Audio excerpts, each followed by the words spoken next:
No, I feel like he feels like pumpkin pie, sweet potato pie taste the same because he never ate sweet potatoes with a rodent before. Like if you grew up and ate sweet potatoes baked with a rodent. This is a okay. Look, I feel like I might be missing the word here. That's a story for another day. A rodent, like a fucking rat.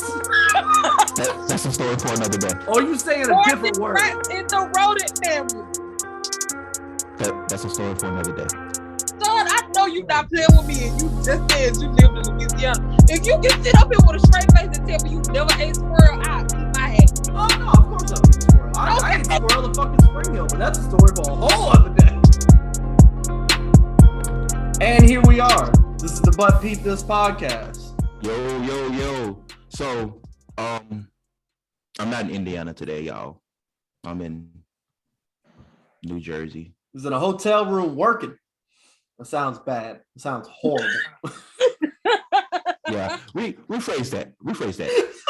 But you are, Lionel. Right now. Say sorry right now. Sorry. He's in a hotel room traveling with his job requires him to travel. I've already traveled. So I'm in a hotel room. Working. Stop playing with me, Don. Stop playing Working. with me. If y'all haven't, put two and two together yet, this is my big sister Hillary. We look alike. And you know what? Wait, hold on. I gotta pause you right there. I got you, Hillary. I got you. If one of y'all whack ass old heads get in the comments and go, you look just like your sister. No. Listen. We look alike. We come from you know what a Punnett square? You know how a Punnett square works? Where you put one parent on one side, one parent on the other side, and the genes get split between the offsprings. Yeah, that's how genetics work. That's how brothers and sisters work. Look somewhat like your brother or sister, you need to be asking your parents questions. Okay, you got it? Because Sean's little sister looked like Sean said. Pretty much, yeah. Legit. It looks like we did one of them Snapchat filters where we replaced like her face with my face, and we showed it to my mom, and we found one with me without a beard, and it was like, oh, that's the same. It's not even a different picture. It's the same person. It's you. It's me with a wig and no beard. You are Aaron with a beard. If Aaron grew a beard, she'd look like you. Well, no, she's me because I came first. If Aaron grew a beard, she'd look like you. Yeah, she would look like me, but she can't be me. Shout out Aaron, shout out my sister. She about to graduate from high school. Yay! That's where we at. Shout out Aaron. Shout out Aaron. Class of 2022, college and high school graduates and shit. That don't even sound right. 2022. Hey, that's where we at, bro. There's a lot of. Anyway, so Hillary is one of my older siblings. I'm the youngest of 8. Yeah. There's a lot of y'all. There's a sibling in between me and Hillary that we know of. I said what I said. Okay. Hillary taught me how to read. Hillary taught me how to write. Hillary taught me how to argue. So y'all get mad at me for pissing y'all off. You get mad at Hillary first. You feel me? You the queen wave. It was me. Okay. So Sean, we're gonna do our first mic pick of the day. So pick up your mic. Pick up your mic. We here at the But Peep This podcast. We say this every week. We don't bring scrubs on here. No, never. I am a spitting image of my sister. She ain't humble. Yeah. We ain't humble either. All right. Y'all keep your hands to yourself in them comments.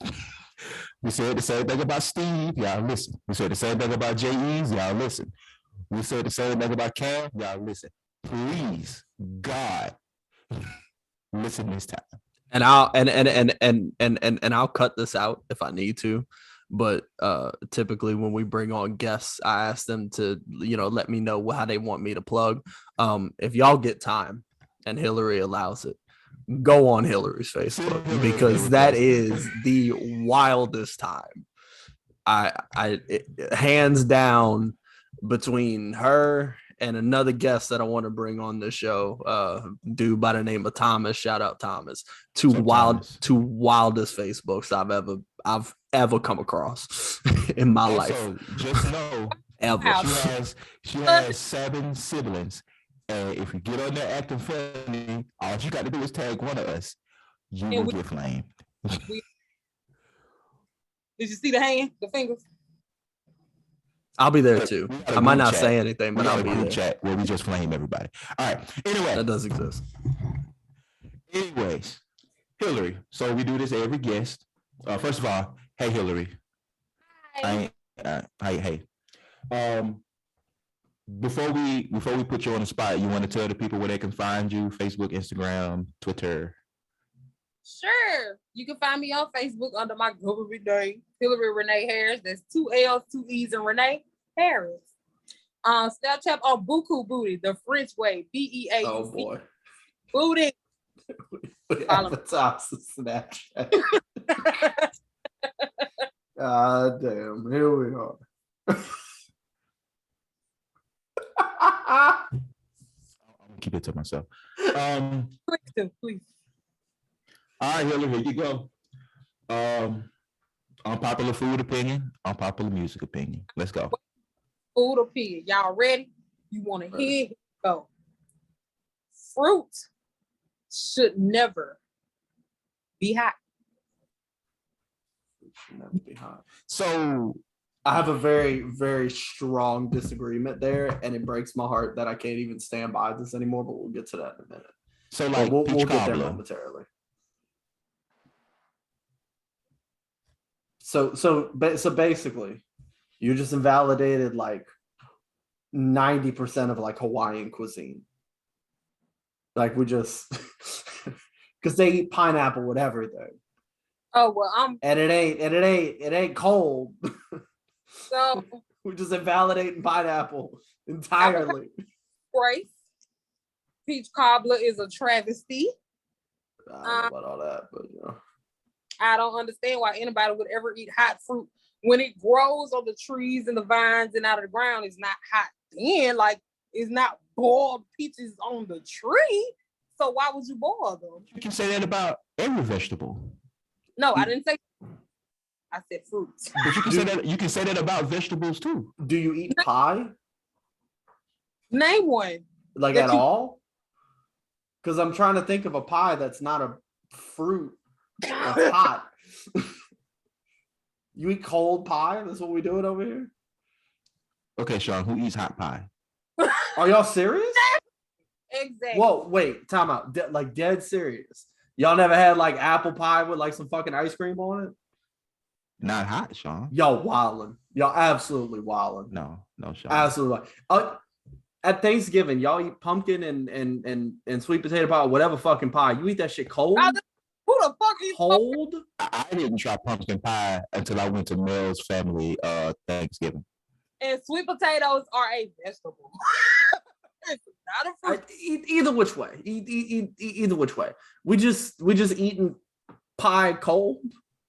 Yes. So if you go to a bakery and they give you a piece of pie and it's warm, you gonna tell them take that shit back, put it in the refrigerator, and bring it back to me? I'm not gonna order a pie. Personally. Hey, didn't even serve Andy Griffith hot pie. Hey, it's funny you say Andy Griffith because your microphone sounds like one of them damn speaker systems in the school. Lional Harris, please come to the office. Lionel Harris, please come to the office. Nah, I see what you're doing. See, you deflecting. How am I deflecting? This ain't got nothing to do with me. This is Hillary's take. I'm just commenting. We was talking about hot fruit, and then you asked us if we eat pie hot. So now we off Hillary ass and we on your ass. That's so weird. Y'all eat that's not weird. Nothing?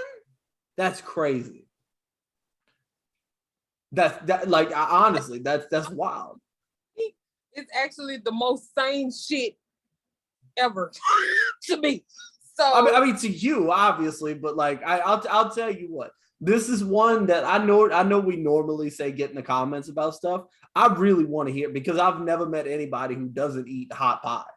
So please, get in these comments and let me know what kind of pie you eat. Hey, your mic is cutting in and out. It's crazy. Your mic is cutting in and out. Can you hear me better?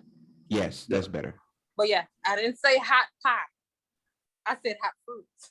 But if you said hot pie, I mean any pie, any fruit pie that whether it's apple pie, cherry pie, like any kind of pumpkin pie, any kind of peach pie, blueberry, all that stuff. That's all fruit. So if you blueberries, gross.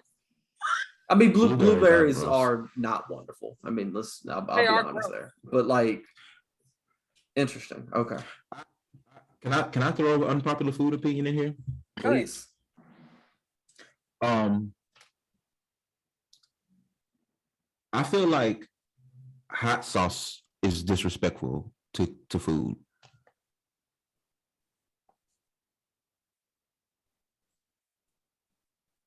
Elaborate. So what? Okay, why do you put hot sauce on food? To taste an additional flavor other than the original flavor of the food. Or you might want an extra kick to it. Right. I feel like, especially when I'm cooking, if you want the food spicy, ask me to make it spicy for you. Okay. Because I'll see that situation. I hate when people like pour hot sauce all over stuff and ketchup all over stuff. Like you can't be tasting the food because you got an inch of ketchup on it. So I'll raise you a scenario that kind of like it's not a disrespectful thing. So my grandmother on my mom's side of her family cooked a lot of the food, and then my aunt started cooking a lot of the food as she started to get older. My Aunt Louise loves spicy food. Like when they make their food, super spicy. My mom doesn't eat spicy food very well. My grandmother couldn't eat spicy food very well because she was getting old. My aunts really couldn't eat spicy food well. So what she used to do is that she used to make one pot of food that was for her and her family that eat spicy food a lot. And she made another pot of food that was bland, that didn't have any spice to it. And she would give it to us and say, add your own at whatever level that you want. Because she knew that the level of spice that she had was way above anybody else's. So in that scenario, when we put hot sauce in the food, it wasn't because it was a disrespectful thing. We're saying the food was bad, because she's not a bad cook. Really, nobody in my family is a bad cook, but that's a whole other scenario. But if you like spicy food, why didn't you eat the spicy stuff? Because we all like different levels of spice. See, because if you make something too spicy, it's no longer enjoyable. Lana, if you are a terrorist, just say that. Okay. Because how dare you? I hate to make that sound with it too, but that's just where we ended up like this. Here. I'm gonna tell you like this. Is two things that aren't allowed in my house, and you can ask Mel to confirm. Okay. And that is mayonnaise in the jar. We went through that already. And hot sauce. You have no hot sauce in your house. None. So you don't even cook. You don't have no trapping. None. So Louisiana. So what this comes down to, this isn't even that you feel like it's disrespectful. You just don't like hot sauce. I don't like hot sauce. And you I don't think like hot sauce. Okay, that's a whole other scenario. You don't like hot sauce. I like spicy stuff, and you can spice food to different levels. With what? Besides cayenne pepper. Besides cayenne pepper? Besides cayenne pepper. There's crushed red pepper. Okay. Yeah, that's the same thing, but crushed instead of powder. Nah, it ain't. Same thing. It don't say the same thing on the seasoning. It ain't the same thing. That's the hill you're gonna die on. You can spice food up with that doesn't have pepper in the name. This is the hill you're gonna die on. I never said that pepper don't spice up food, but you don't need a 5 tablespoons of hot sauce on a chicken wing. Yes, absolutely. No, I gotta take it to the bottom, make the gloop sound. I have to. The gloop what sound? The law. So the gloop sound. Gloop. Yeah, go gloop, gloop, gloop. Yeah, you know what I'm talking about. Come on now. I'll tell you what though. We're gonna flash back Hiller. You've known me for 26 years. When have you ever known me to eat hot sauce? Never. But I feel like that's a I didn't even have to personal think thing. about it. Though. Yeah, I just feel like it's your personal preference. I gotta eat it on my banana pudding, my greens. What the fuck? Wait a minute. Hold on. We're not zooming over now. She bullshitting. She got it. Boy. Banana pudding. Ain't no way, boy. Banana pudding. Boy, ain't no way, boy. Ain't no way, boy. Hiller, here. Ain't no fucking way, boy. Look me in my eyes and tell. I know we see the glare of the screen. That's it. Tell me that you putting hot sauce on banana pudding, please. I put hot sauce on banana pudding. Yeah, okay. You want to talk about somebody being a terrorist? That's you. All right, that is some wild ass shit. If you ever make banana pudding and I take a bite of it, and I'm like, why is this spicy? What the fuck? I put hot sauce you. on my personal banana pudding. Lionel, don't lie like I don't make the best banana pudding in the hood now. Who? You don't, because I do. Who told you to do that? Me. Why? I just like different flavor combinations. It's how many times has your mom told you she fell on her head? Because I'm very concerned. Hillary was reading chapter books in kindergarten. Me too. That don't mean I'm not fucking insane. Hillary read Stephen King's It in the first grade. Okay. See. Now we're starting to get somewhere. Now we're starting to get somewhere. Hillary read Pride and Prejudice. In her third grade class. That's just... What the dude say on Live Blood? Stephen Hawking took his thesis on the what is it? The theory of time for my fourth grade paper. The theory of time, yeah.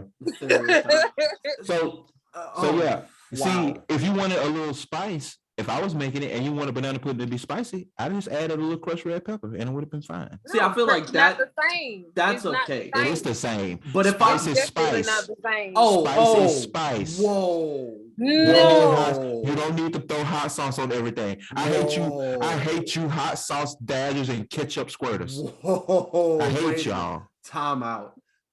Spice is not spice. Spice is spice. Not. Incorrect. Spice incorrect. Is spice. Incorrect. You ready for intercom time? I'm gonna tell you right now. Spice is spice. Spice is spice. It's definitely no. That very, very different. Incorrect. The board. So there's a place. I don't know if you've been there. I don't get paid. We don't get paid by anybody. Tijuana Flats.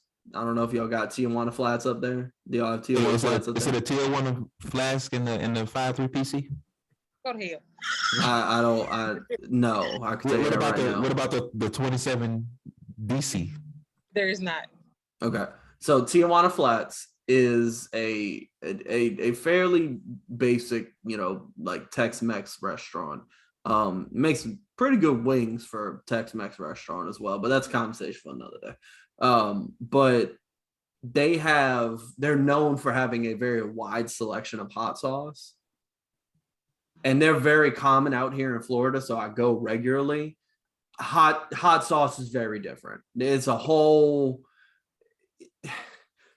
look. Food, you normally know what you're talking about. This one, you on another level. Like, this is not. No, you just wrong. I'm gonna be honest with you. Because he eats fried chicken at Chinese restaurants. I would never take advice from him. And I'm not and listen, I'm not telling you that because you don't like hot sauce that's a problem. What I'm telling you is that you feel as though all hot sauce is the same, and that's not the case. Hey, Sean, it's not the case. Your claims and your opinion is noted, okay? Noted. It's noted. What you're not gonna do is make me feel bad for going to a Chinese restaurant and getting a 6-piece. No. Oh, I ain't mad at you for that. Shit, I ain't mad at you for that. I sit there. Weird. I will sit down and go get my Mongolian fucking barbecue, my Mongolian barbecue plate, and my 6-piece plate, and I will eat the whole damn thing. See, every time. It's black pepper chicken with me. Black pepper chicken and the seasoning. No, the sweet sour chicken. I'm not gonna begrudge you your orange chicken, your sweet sour chicken, your black pepper chicken, your chicken with the broccoli. But if you go to the Chinese restaurant and order a 6-piece fried hard with lemon pepper, I do not trust your food opinion. Have you ever noticed though that when you go, especially when you go to the buffets, that's always the stuff they out of? Oh God! So that means people eating it. Listen, Hillary, people eating it. Let Tina start frying chicken and selling it by the 6-piece and the 8-piece wings and thighs. She'll sell more chicken at Lotus Garden than Chinese food. She probably would. She probably would. Shit. Anyway, so we've all come to the conclusion hot sauce is trash. Hillary like trash. No. Hot sauce on a banana pudding. All right, so nigga, that wasn't even my opinion, nigga. Wait, hold on. Time out. I still got to go through my unpopular opinion. We didn't even get to mine. I didn't even get through my dad joke yet. Well, I mean, you just jumped into it. I don't know. Are you gonna laugh? Are you gonna do that? We're gonna sit there and hit the dad joke. No. So no. my unpopular food opinion is this, and y'all ain't gonna be able to do it, but there are gonna be a lot of people gonna disagree with me. Sweet potato pie and pumpkin pie taste exactly the same. No, I would know. know. Exactly the same. No, exactly the same. Like you can put both of them in front of me, and I will not know the difference. And this happens regularly. That's because you have the taste buds of a squirrel. I don't even know what that means, but I feel like that's an insult. No, I feel like he feels like pumpkin pie and sweet potato pie taste the same because he never ate sweet potatoes with a rodent before. Like if you grew up and ate sweet potatoes baked with a rodent. Okay, wait. I feel like I might be missing the word here. That's a story for another day. That's a story for another day. A rodent? Like a fucking rat? That's a story for another day. Or are you saying a different word? Rats in the rodent family. That's a story for another day.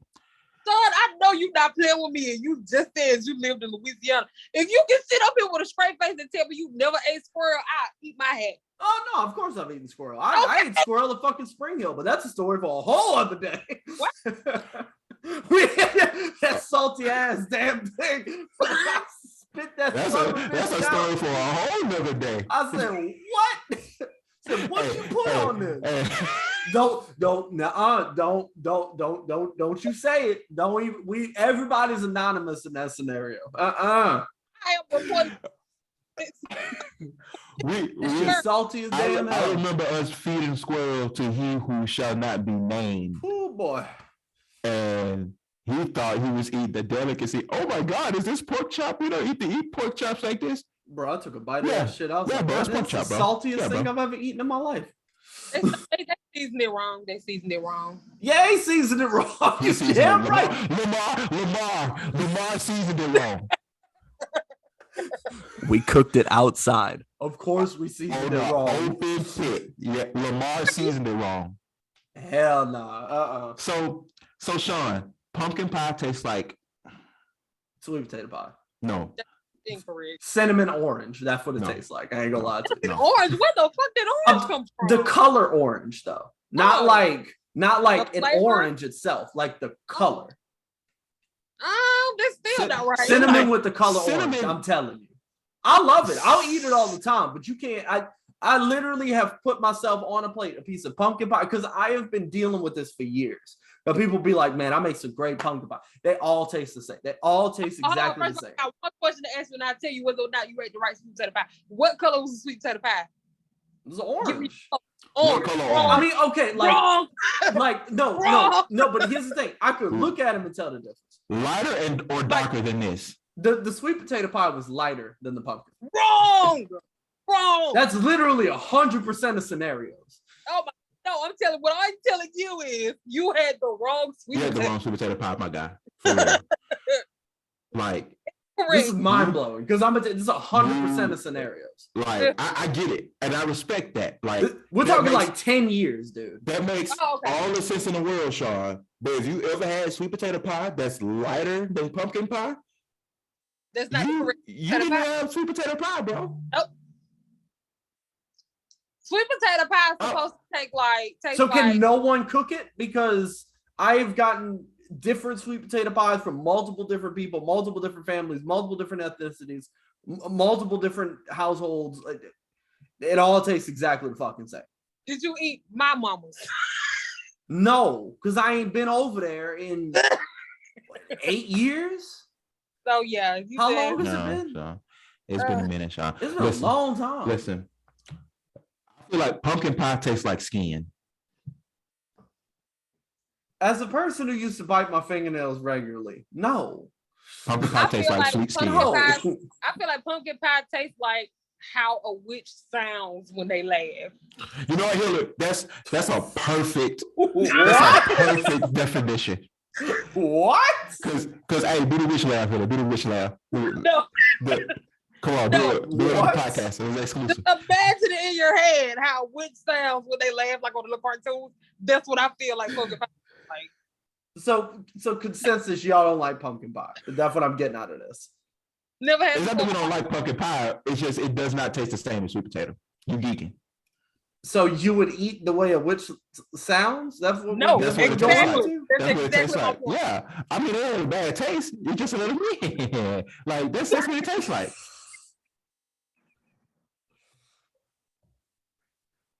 You geeking. Can we get to the music? Because my head's hurting. My head's hurting. This is crazy. Okay, hold on. So what do you call a modest bee? I feel like I know this one, but I can't think of it. I'm gonna be mad when you say it though. Humble bee. Ah, there it is. Yeah. Oh my God. There you go. No, you didn't like that one, Hillary? Okay, here we go. All right, Hillary. What do you call a small mother? Wait.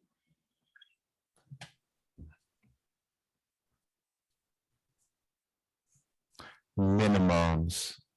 Oh my fucking. That's good. Minimums. That's good. That's quite all right. That's quite enough. That's good. Very good. All right, Hillary, here we go, Hillary. You can. Okay, first of all, Hillary, let me ask you a question. And this came up like a year ago between me and Sean. Oh no. Okay. Oh yeah, wait, a year. Me and Sean actually agreed on this, but Koo didn't. A year ago. Okay. Yeah. 20 songs versus 20 songs. Who's winning the versus, Drake or Kanye? Oh yeah. Like what's the scale? 20 songs versus 20 songs. 20 songs. 20 hits. Just yeah, I mean like 20 songs. Yeah, songs? 20 hits. Yeah, hits, yeah. Hits versus hits. Yeah.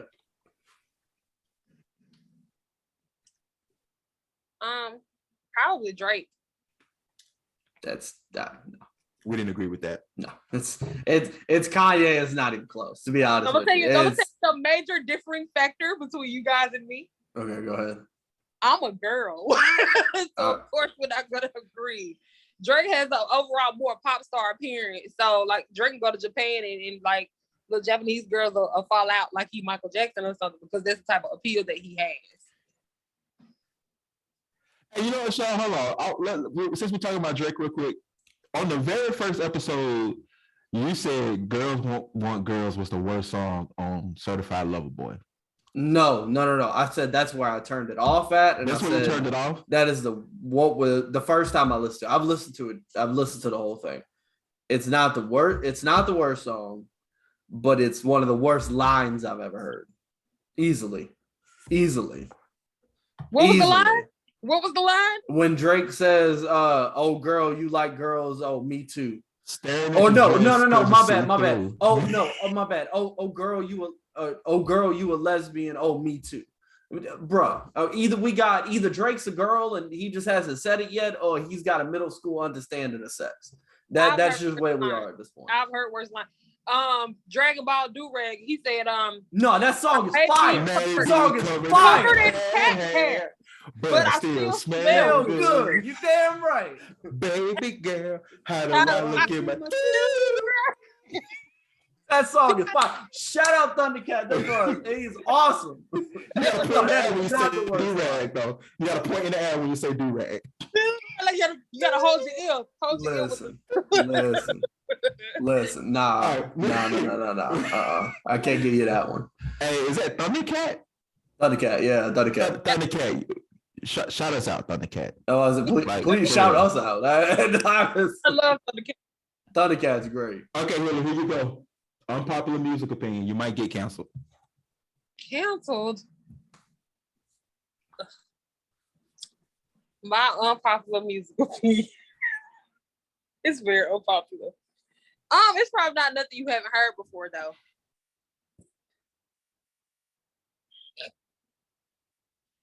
So I'm not really as big. I'm a rap. I'm a music fan. I love saying that type of stuff, but I'm more of an R&B. I lean more toward R&B than I do rap. So I'm going to go on record and say that B2K was probably one of the biggest boy bands, period. Bigger than the Backstreet Boys. Just ever? Yes! Just ever? Yes! Hillary, no. There's just there is like numbers here, okay? Time out. Listen. That's not an opinion. That's just wrong. That's just stupid. That's just wrong. Listen. No, that's my opinion. You're not gonna shit on my perception. You're not gonna do that. That's a wrong fact. That's your perception. That's your perception.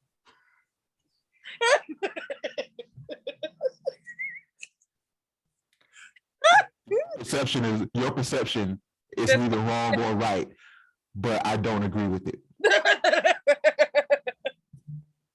This is why I say that. Okay. By all means, because numbers, I don't know what to tell you. Because no, y'all put that because y'all just love the Backstreet Boys and NSYNC, and I don't care about none of that. I don't give a fuck about Lional likes one song.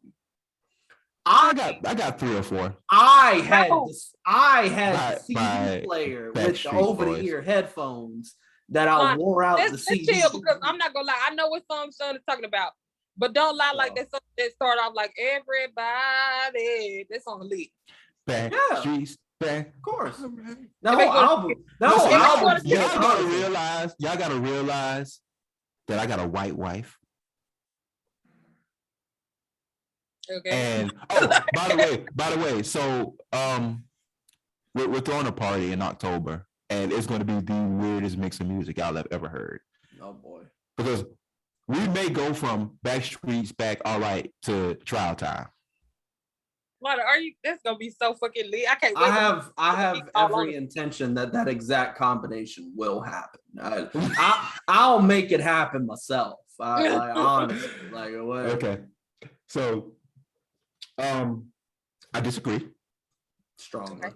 You boy band. So definition of a boy band before we go any further. Your definition. Okay, I'm gonna say my hat in here. Boy band is a group of more than 3 or 4 singers. 3 is the minimum amount of singers. 3 or more. So singers. So what about rap? So rappers. So more. Rappers are not boy bands to me. Agreed. Okay. Thoroughly agree. So Migos is out. I know that's what you want to say. Bone Thugs is a boy band. I don't give a fuck what nobody say. Tell me why I'm lying. Tell me why I'm lying. Tell me why I'm lying. Lazy Bone. That's it. But this That's why, it. This is why no. If you ever listen to the beginning of Crossroads, they hit a full 6-part harmony. Get the fuck out of here. That's a boy band. I listen, Sean, I gotta give it that. That's a boy band. You don't get to be a boy band off of one song because you got a 6-part harmony for 30 seconds. Hey, time out. Just hold on. Listen, I'm not trying to take anything away from Bone Thugs and Harmony. Not trying to do that. They literally said harmony, son. That's fine. Let them have their musical ability. They're not a boy band. I'm sorry. They're not a boy band. Harmony is in the name. I'm just saying when you inspire 3-6 Mafia, I don't think you could be a boy band. Okay, so I don't think that's how that works. Because 3-6 is like they started off in hardcore. Like I feel like 3-6 was more influenced by Ghetto Boys more than Bone Thugs. If you talk to them, if you talk to them, they sit there and say that a lot of the music that they listened to was Bone Thugs, because Bone Thugs was bringing a lot of that, not the full aspect of it, but they brought a lot of the horrorcore, like, imagery and the darker beats and everything like that to it. Listen to the first, or think about the first. Go ahead. 3 6 Mafia is not a boy band, yes? No, I don't know. So if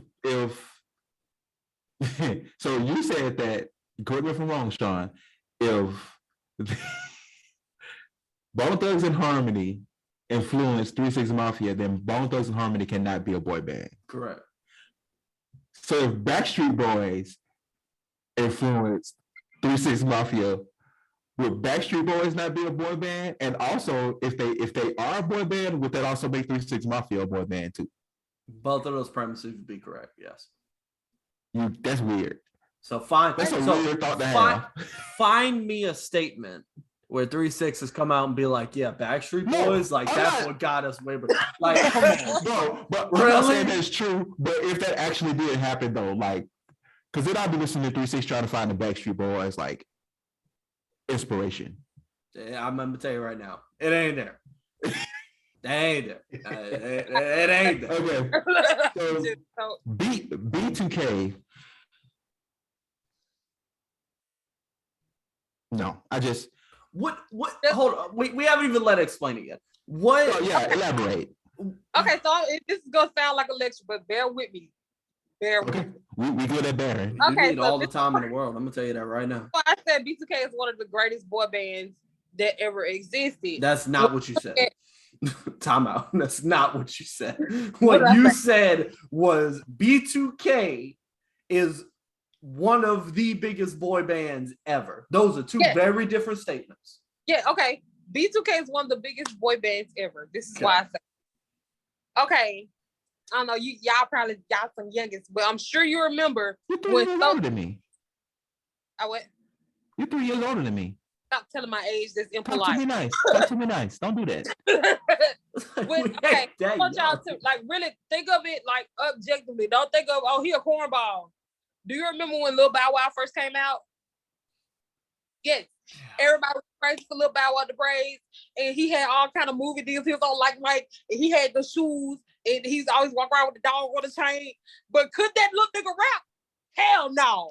Hey, and like Mike was trash too. I'm saying though, be for real. Like Mike was trash. It sits here with me. It really does. Like not quite in the heart, but like a little bit very above. Nostalgic. I would like a little bit above, but like I'll watch it. But no, it's bad. I remember. I guess you grew up. You kind of look like Jonathan Lipnicki a little bit. Line. What? Yeah, I ain't like that nigga because he stole his shoes. He fucked up the big game. But let's.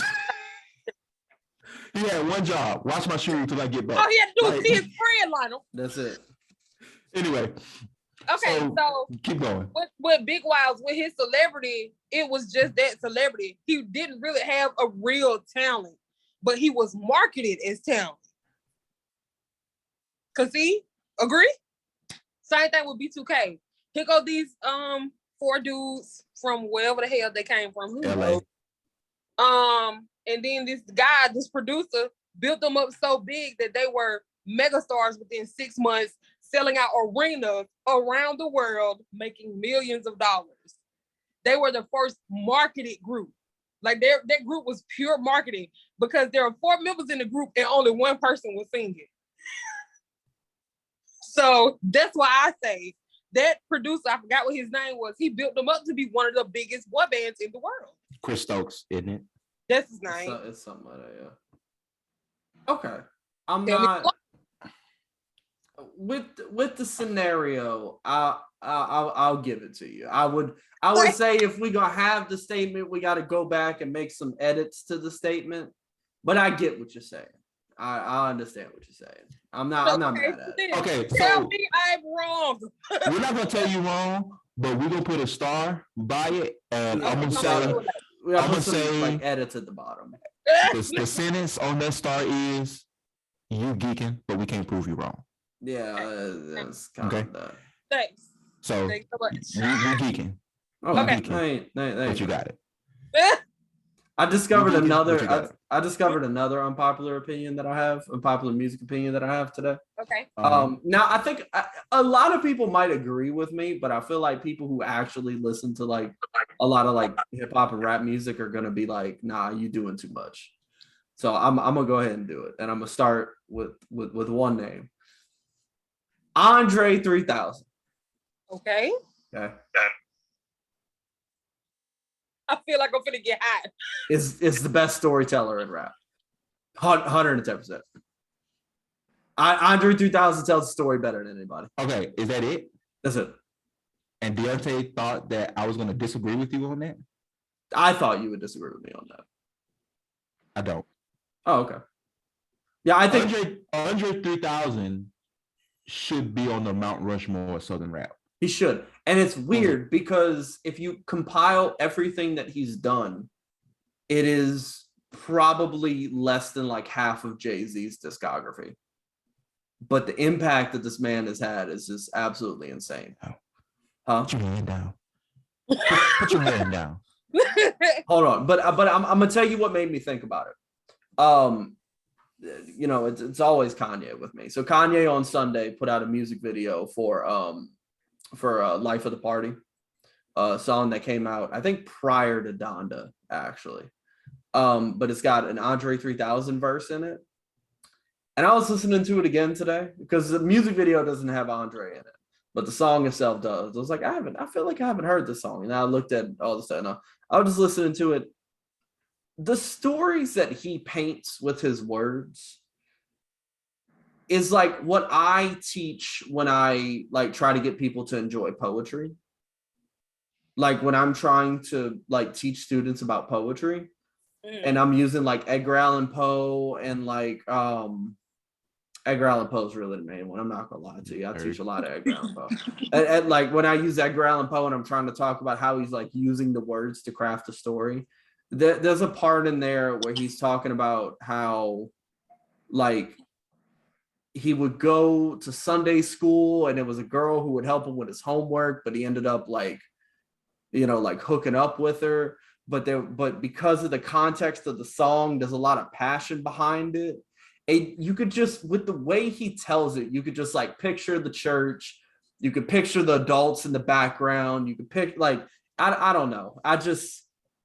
And another one I go to regularly, Spody Odidopalicious. I was just say, get it right. Spody Odidopalicious. One of the best spoken words in a rap song, and probably the best, honestly. I used to know that song by heart. Period. I like too as well. God, 3000 that song as the plot thickens. It gives me the thickens reminiscent of Charles. I love Outkast. That's actually what I was about to interject. This is the problem that I have with people elevating Andre 3000, which he should be elevated. He absolutely should be on a pedestal. What about Big Boy? I saw something that said, and I'll bring up this question. So if you put Andre in your top 10, are you obligated to put Big Boy in your top 10? Yes. Absolutely. I agree and I disagree. I think because it depends on how you look at what they bring to the table.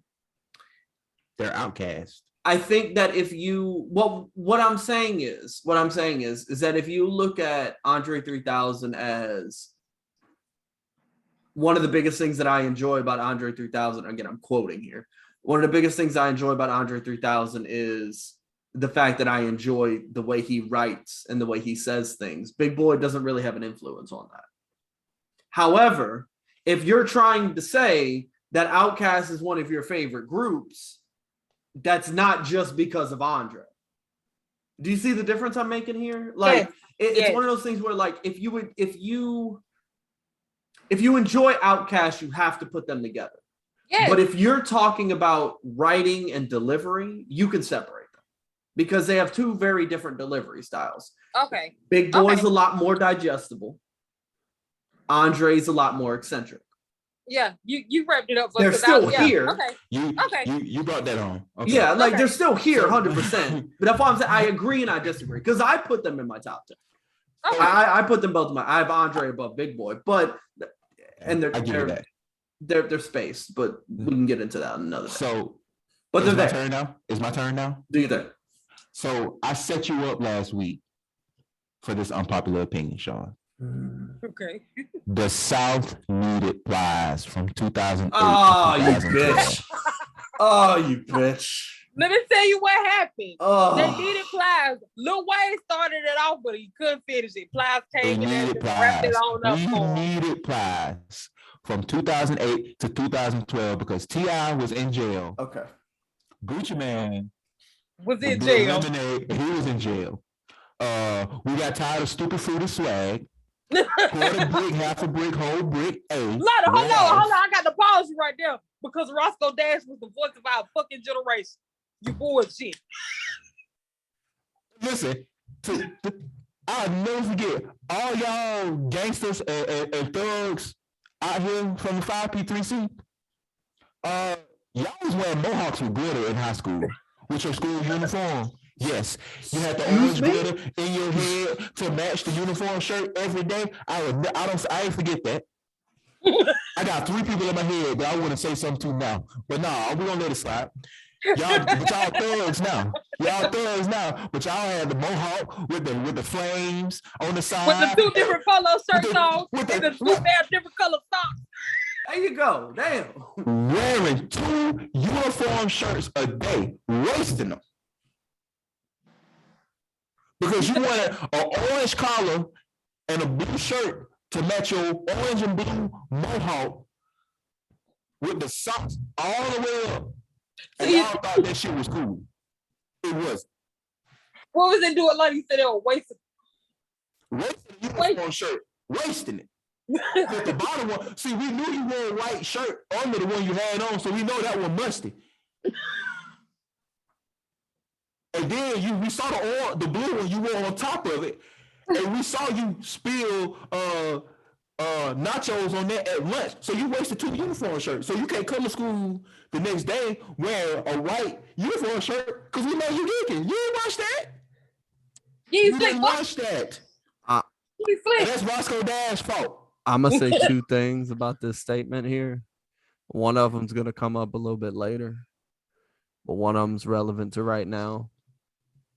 Number 1, if you are in this conversation worldwide, I don't think we get worldwide viewers, but worldwide, if you fall into this conversation, you are not in the streets.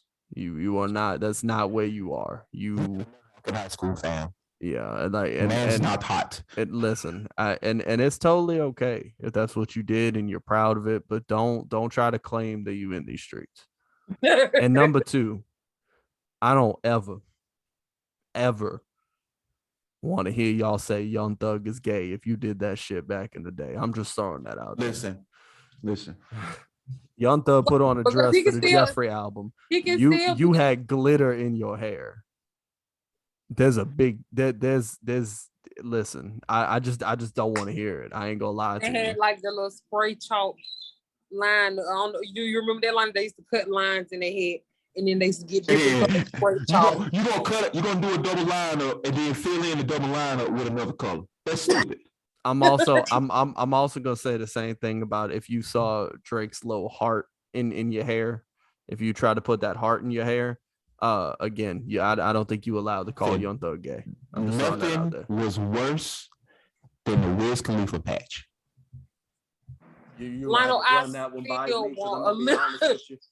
I still want one. So you're gonna have to run that one by me. We weren't big on Wiz Khalifa in Louisiana. Khalifa patch was a little bitty, literally a patch of like blonde hair. Right there. Yep. Oh. That was stupid. That's really sad, son, because Only Nigga in First Class, that album that he made, is probably one of the greatest hip-hop albums of all time. I give you wait a minute of 2011, but I will not give you all time. Of 2011? You won't give me top 100? Of all time? Okay, I'll give you top 100 all time. Yeah, I'll definitely give you that. Do you want to say like importance, maybe? Because have you ever listened to that album? No. I'm not gonna lie. You know what? Sean, she got a point. She got a point, Sean. What's the That's name your of the homework. album? ONIFC. ONIFC. I gotta, Sean. You know what? I gotta agree with her. I gotta agree. It's top 100. Oh yeah.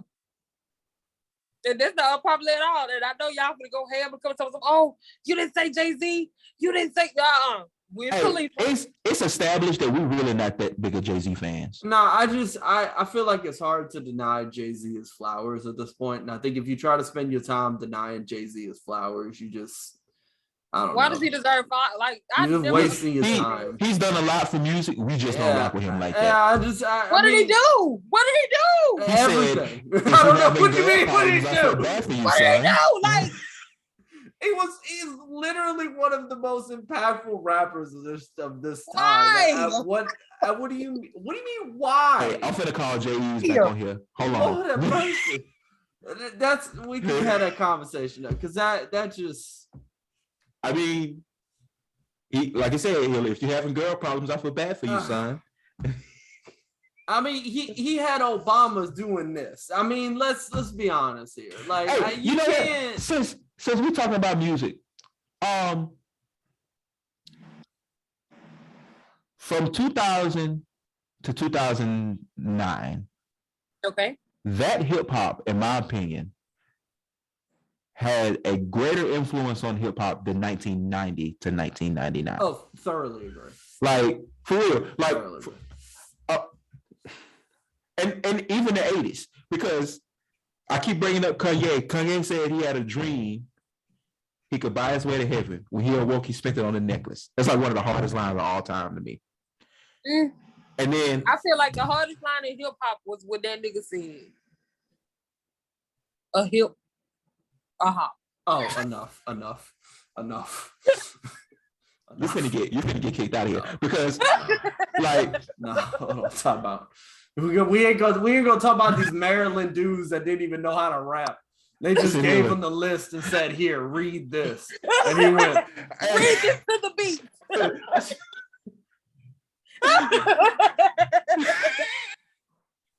What? Oh, hey, with a mic like this. Can we talk about how they bit that song so bad? Oh yeah. That the guy, when he said I'm the CAS to the OVA to the F the LY or whatever the hell he said, when he spelled Casanova Fly, it's not his fucking name. That's another rapper's name. You just flat out. Hey, I don't like how he dissed his homie either. Like, his mama can't cook. That's cool.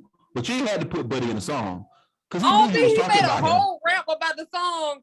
Where he said the macaroni sour, the peas all mushy, the chicken tastes like wood. I would have got mad as hell. Well, bitch, don't come back to my house. Don't come back to my house. Exactly. You know, but wait. At the end of the song, he's like, but no, at the end of the song, because he runs out the house and his friend comes back to him. It's like, nah, man, I understand where you coming from. We still friends. Like, nah. See, that's another problem. You knew the food was trash and you still invited me. He said, that's it. I gotta leave this place. I don't care what these people think.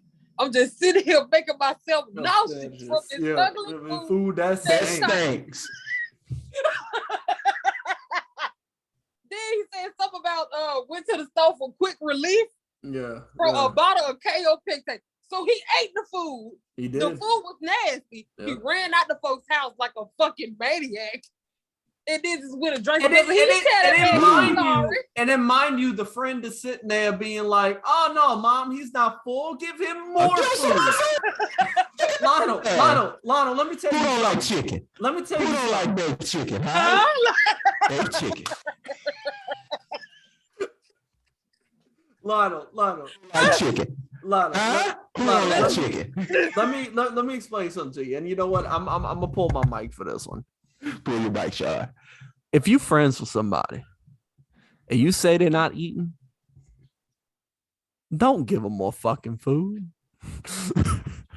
And don't tell nobody to give them more damn food. Right. Why would you do that? Lionel, if we were ever at a table and I'm sitting there, I'm like, I'm full, and you looked at somebody who was like, nah, put more food on his plate. I'm gonna look at you and be like, bitch, did you hear what I just said? You a bitch. You a whole bitch. Have you lost your damn mind? I'm too assertive for that because no, thank you. No, thank you. It's fine. No, thank you. Like, I really just get the spoon, like, push. No, thanks. Like, we good. Time to get up to the table. So, Pops, he a big when like, y'all listen to that stuff. We had good music. You gonna turn on some Houdini, Friends.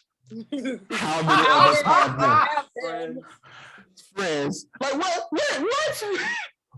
Everybody got a friend, sir. Like, can we also talk about when old heads try to sit there and be like, man, one of the best rap songs, Curtis blows the brakes. Hey, hold up, Sean. Like, I get it's important. I'm not trying to say it's not important, but stop trying to tell me it's bars. It's not. It's definitely brakes on the bus, brakes on the car, brakes that make you a superstar, brakes to win and brakes to lose, brakes that make you tie your shoes. Fuck out of here. That sounds like a kindergarten class. Real quick. These brakes. Hold on, bro. What's happening with these brakes? Hold on, bro. Listen. Important. Very important. And I think there's, and on a more serious note, I think there's a conversation that if you're going to discuss music, you need to differentiate the difference. You need to understand the difference between important and good, because they are not the same. For example, Soulja Boy is important. Yes. Soulja Boy is not good. Soulja Boy said, and that's okay. That's okay. Lada. No, I really want to ask somebody this quick. I'm glad I finally got the chance. Yeah. What the fuck is a Yule? Listen, here. A Yule? What is a Yule? A Yule? What is a Yule? Oh, yeah, that. I don't know. How do you spell Yule? Is it like? Ladies and gentlemen, if you can spell you, we're not talking about like Yule log, right? If you spell do you spell it like that? Log. Do you want me to spell it phonetically? Because I definitely can sound the word. The principal has spoken on that one. We need the principal. Don't we know somebody named Yule? I definitely know. Yule? Like Yule? Yule? Yeah. Oh boy. I think I know a Yule. Yule, I'm sorry, bro. I ain't gonna lie to you. I'm sorry. Shit. That shit's crazy. I think I know a Yule. I definitely do. Yo, I know we're not there yet, and I know we're gonna get there in a minute. But side note, I was looking at the RICO case earlier. There's a dude in there whose name is oh my god, his like gang affiliated name is like it's like Mr. Slime or some shit like that. Like some kind of like it's not that. I forgot what it is. That sounds like a fun way to pass the time. But his full name is Wunnie, Wunnie. That's his government name. Wunnie Lee. Wunnie Lee. Let me tell you something. I'm gonna pull up what his game. You might find this unbelievable as fuck, but I guarantee you, I know at least 3 black people whose grandma is named Winnie. Yeah. Right. Notice how you said grandma. This ain't no grandma, right? This some like 20-year-old in fucking Atlanta with the name of Wunnie, and again, not a nickname. Wunnie, and his nickname is Mr. Slime. Lionel, don't hold on, wait. His name is not Mr. Slime. Hold on, wait. Mr. Slime. Let me find it. Don't that sound like some shit you see on the Saturday morning like commercial? And the nigga be in the background like, you can twist it, you can play with it, you can throw it at the dog. Mr. Slime. The kid, like, sorry, hold on, wait. It's not Mr. Slime. It's Slime Life Shawty. That's what it is. Slime Life Shawty. That's what it is. I knew it was something like. I knew it had Right. something to do with slime or some shit. But anyway, Mr. Slime goes for 2 payments of $39.95 plus shipping and handling. Plus shit processing. And if you call within the next 10 minutes, we'll throw this second one in for free. You Just get pay 2 of shipping the and bitches. handling. You get 2 of the bitches. Just pay shipping and handling. Hold on, wait. Let me make my.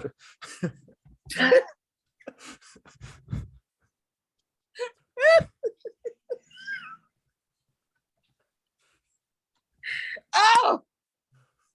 Whew. I'm so tired of laughing at y'all. This message is for Mr. Lee, who was recently arrested for the RICO violation. I know you're not going to be watching this because you're going to be in jail, motherfucker. No, hold on, because we Hey. But I do apologize for I'm so sorry, Mr. I do Slime. apologize for disrespecting not only your first name, but your gang affiliated name. Mr. Slime, we just geeking. Mr. Slime. We ain't for real. We Just geeking, Mr. Slime. More than likely, I'll never step foot in Atlanta, so I think I'm okay. But I'm just throwing that out there. I do apologize for anybody who watches this who made no information about that. It's not disrespect. One of my favorite things about that stuff is you get to see these people's real names. There's always some off the wall fucking shit. For example, Gunna's name, we'll get there in a minute, but that's shit. Here's a assignment for anybody who's listening that disagrees that there were not a rap songs in early hip hop that were bars. Come in a bar from the 80s. Please. What you think is bars from the 80s. And you know what? We're gonna read them out on the next show. Please. And make sure you put your name and all that stuff. Because we're gonna read them hold out on, because I feel like they're gonna one up on y'all. I'm finna spoil it for some people. Because one group that did have those bars like prison, the fucking Beastie Boys. Be for real. The Beastie Boys of the 90s. No, they was. He had a little horsey name, Paul. Okay. Beastie Boys, Beastie they Boys came out in the 80s. They were like 88, 89. Beastie Boys, NWA was late 80s. Mm-hmm. Y'all come here with Smell Lil Cool J. You gonna get flamed. Oh my God, did you see that video? They're like, how we let this nigga get away with saying this? Yeah, he playing the guitar with Lucky from Dust Till Dawn or somebody. What the fuck? Anyway. My bad to be. First album Beastie Boys put out was 86. Second one was 89. After that, everything is 90s moving forward. But I would like to point something out. Check Your Head, Ill Communication, Hello Nasty, probably some of their 3 best projects that they've put out, all in the 90s. Just throwing that out there. But License to Ill, of course, 86. But yeah. Okay. Touche. So yeah, I still stand on my point. Bring us a bar, Please. From the 80s, please. We'd love to hear them. And I promise you, we'll hit you with something from 2000 to 2009. That'll blow the shit out of the water. It ain't even fucking close. To be honest with you. I think we can win mostly off of the Carter 3. Oh yeah, I was just about to say that. Yeah, I mean, and the thing is, to be honest with you, that's how it should be. We should be looking at this thing that we all love as progressing. We should not be regressing. And even with, I'm not gonna get into that deeper conversation, but like we shouldn't be sitting there being like, oh, the bars in the 80s were the best it's ever been. That means that we've done nothing for 30 years. 40 years. We've done nothing for 40 years. I forget how old I am. We've done nothing for 40 years. What'd you say, Lionel? The math wasn't nothing, my guy. It wasn't. I don't do math. And before we move over this music thing, there's a driver that we have, right, that I work with. I'm not even gonna name his name. Every time he gets in my rental car, he's like, play that Rapper's Delight. And his old white ass will sit there and sing all the words, and I just turn it off.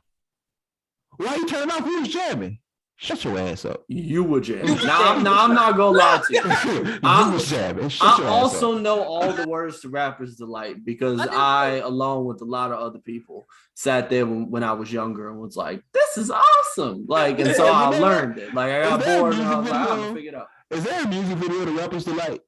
Yes. Okay. Yeah, it's them pretty much dancing like with like Adidas tracksuits on and Kango hats. I gotta write that down because I think that's hilarious. Because that's pretty much that. If it looks exactly like I picture it in my head, then I'm gonna love it. Yeah, probably does.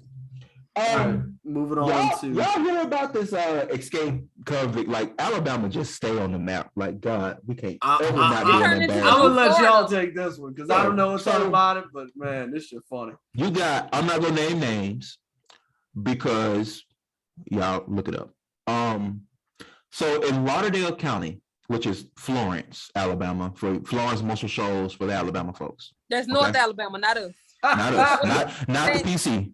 No. Two people come to mind when I hear that, but hey, you know. I don't know. When I hear Muscle Shoals, I think of Muddy Waters, but you know. I got one person in particular comes up when I hear Muscle Shoals. One person.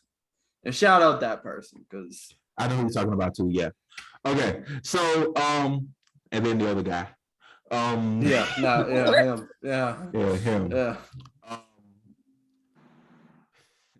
So lost. But anyway. You have a prison guard, right? Who retires, sells her house, and what was supposed to be her last day of work, she walked out of the jail with her husband suspected of murder. In jail. Who was an inmate. For murder. Who was in jail for murder. Now, that was at the end of April. It is May. We're recording this at May 10th. Okay. Yesterday, they got caught in Evansville, Indiana. Now, for those of you who don't know where Evansville, Indiana is, Evansville, Indiana is literally on the border of Indiana and Kentucky. The Ohio River runs through Evansville. Okay. Evansville. No, so explain the stack of states. So they left Alabama. On top of Alabama is Tennessee. On top of Tennessee, Kentucky. They're at the top of Kentucky. Right. Now, Muscle Shoals is pretty close to the Tennessee border to start with. Yep. Okay. You got $95,000 in cash, a 10-hour head start. Yeah, but nobody knew they were missing until 10 hours after she walked him out of jail. After she walked out of the jail. So you got 10 hours head start before they start looking for you. You got $90,000 cash. And you end up in Evansville, Indiana. Shout out to Evansville. Because I don't want y'all to feel like we dogging y'all. Like Evansville ain't nowhere. Not at all. But I live in Indianapolis. And Indianapolis to Evansville is 2 hours. Shout out to Evansville Police Department because not top flight security of the world. Not just the city, the world. The world. Look, shout out to the guy who owned the car wash. He was like, hey. That's the niggas. That's the guys. And listen, if y'all don't pay Mans his reward, y'all geeking. Pay Mans his $25,000. Now, can I ask a question? Ask your question.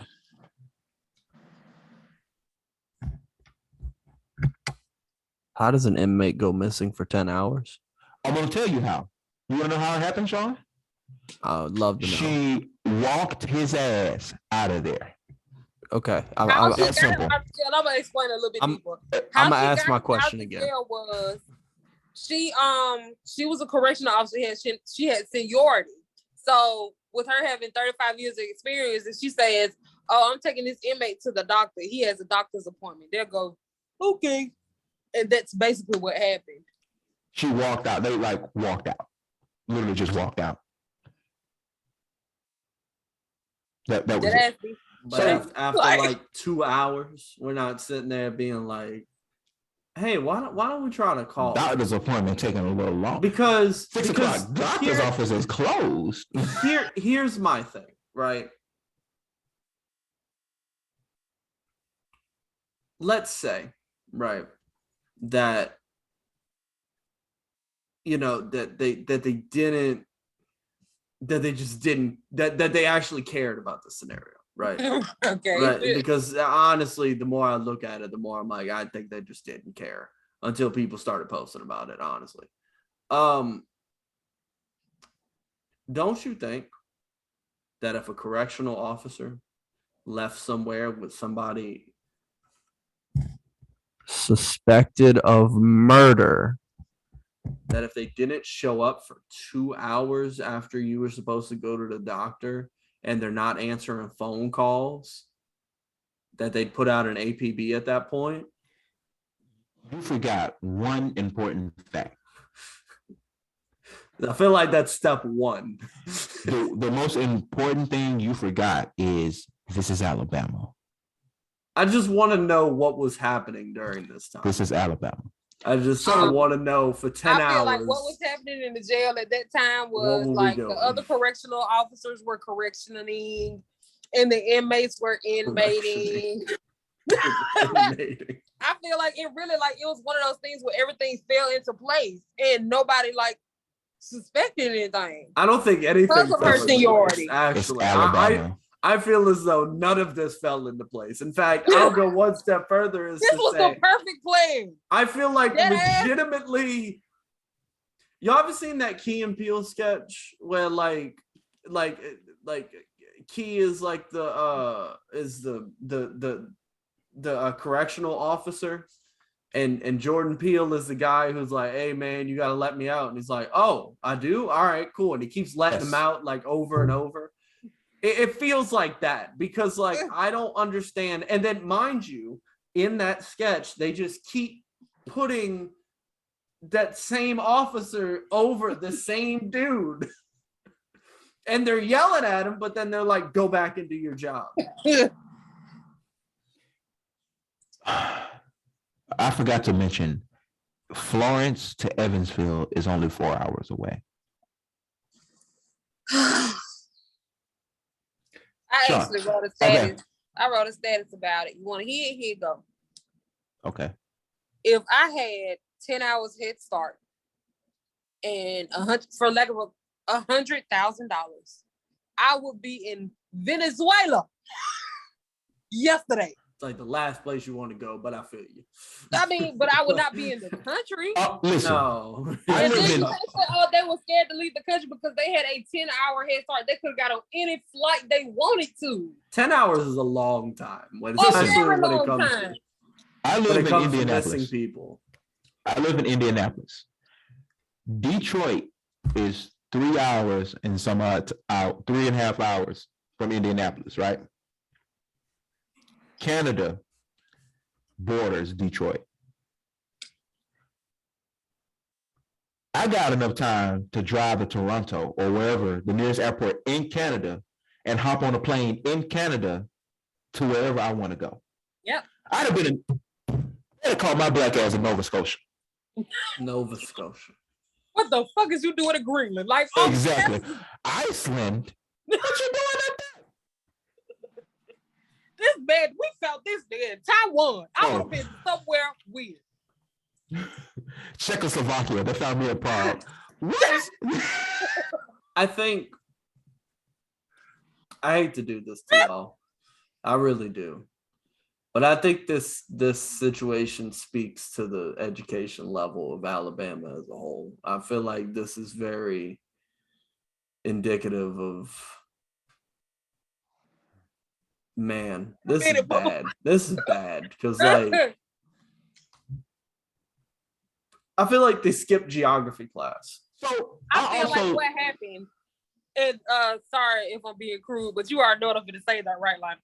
The reason why it took them so long to get such a small, that man been in jail for how long? How long has he been in jail? How long has he been in jail? You ain't saying what I think you're saying. I am saying what you think I'm saying. They couldn't drive.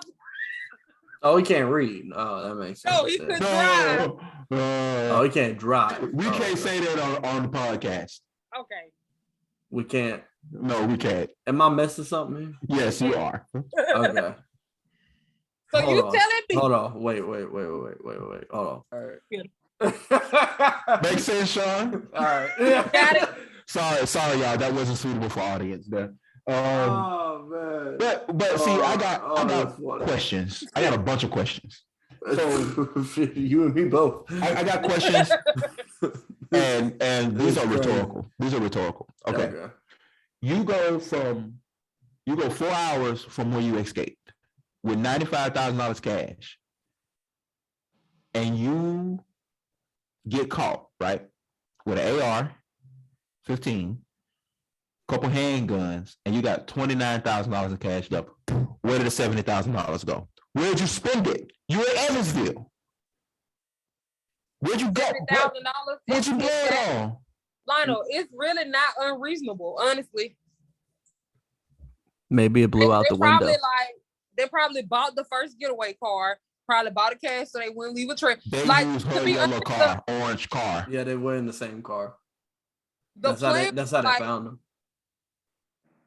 I don't know. I feel like it's not unfeasible. Like, I think it is. I think they left the window down too long, and the money just started blowing out the window. I feel like somebody else got the money.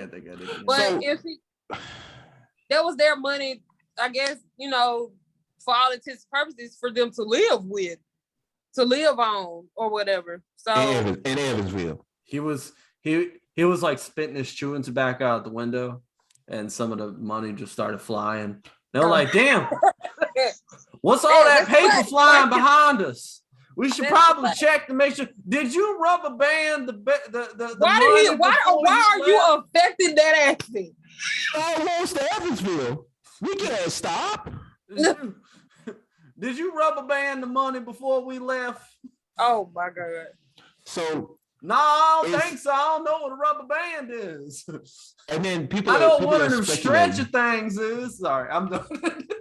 People are speculating that because the report says that she killed herself, right? She committed suicide, and people are saying, "Oh, he killed her." What? No, I don't think so. I absolutely believe it. 100%. I don't think so. 100% believe it. I don't think so. He was I'm sorry. This is his third time being incarcerated. His initial incarcerations were for battery and murder of women. So why wouldn't it stand to reason that he wouldn't kill her? But what does it benefit him to kill her? Doesn't he? I'm not gonna lie. Dead men tell no tales. I'm not gonna lie. I think she just tripped and hit her head in the wrong place, and it just knocked out. And then she shot her. She shot herself. Is what the reports are saying. Oh, well. So maybe she was walking with the gun and then tripped and fell, and then like just shot herself in the shoulder. And then the coroners came and they're like, "Well, we don't know how to assess a dead body, so we're just gonna say she did." In a moving car? To the hospital. She died at the hospital. In a moving car? So my theory is she's they're gonna get extradited back to Lauderdale County where they escaped. Y'all gonna put her in the prison where she been prisoning? Prison guard? Where she been, No. She's dead. I know, but I know she's dead. But if she was alive, y'all gonna take her to the same system where she been systeming? I think they was gonna take her to the same correctional facility where she was correctioning. I'd 100% say that. I'd be like, all them people that you were watching over, guess what? Not in your people. Correcting and facilitating them. I'm not saying. I'm not facilitating them. No. Because she's not gonna be correctioning in. The folks that she was correcting in because they was gonna beat her ass. Please make sure you call your local Alabama senator and get them to really fix the education problem in Alabama, because we got there's just a lot of stuff going on, y'all, and like we really need to get Alabama above, like, I don't know, the bottom 45. Like we got to get them.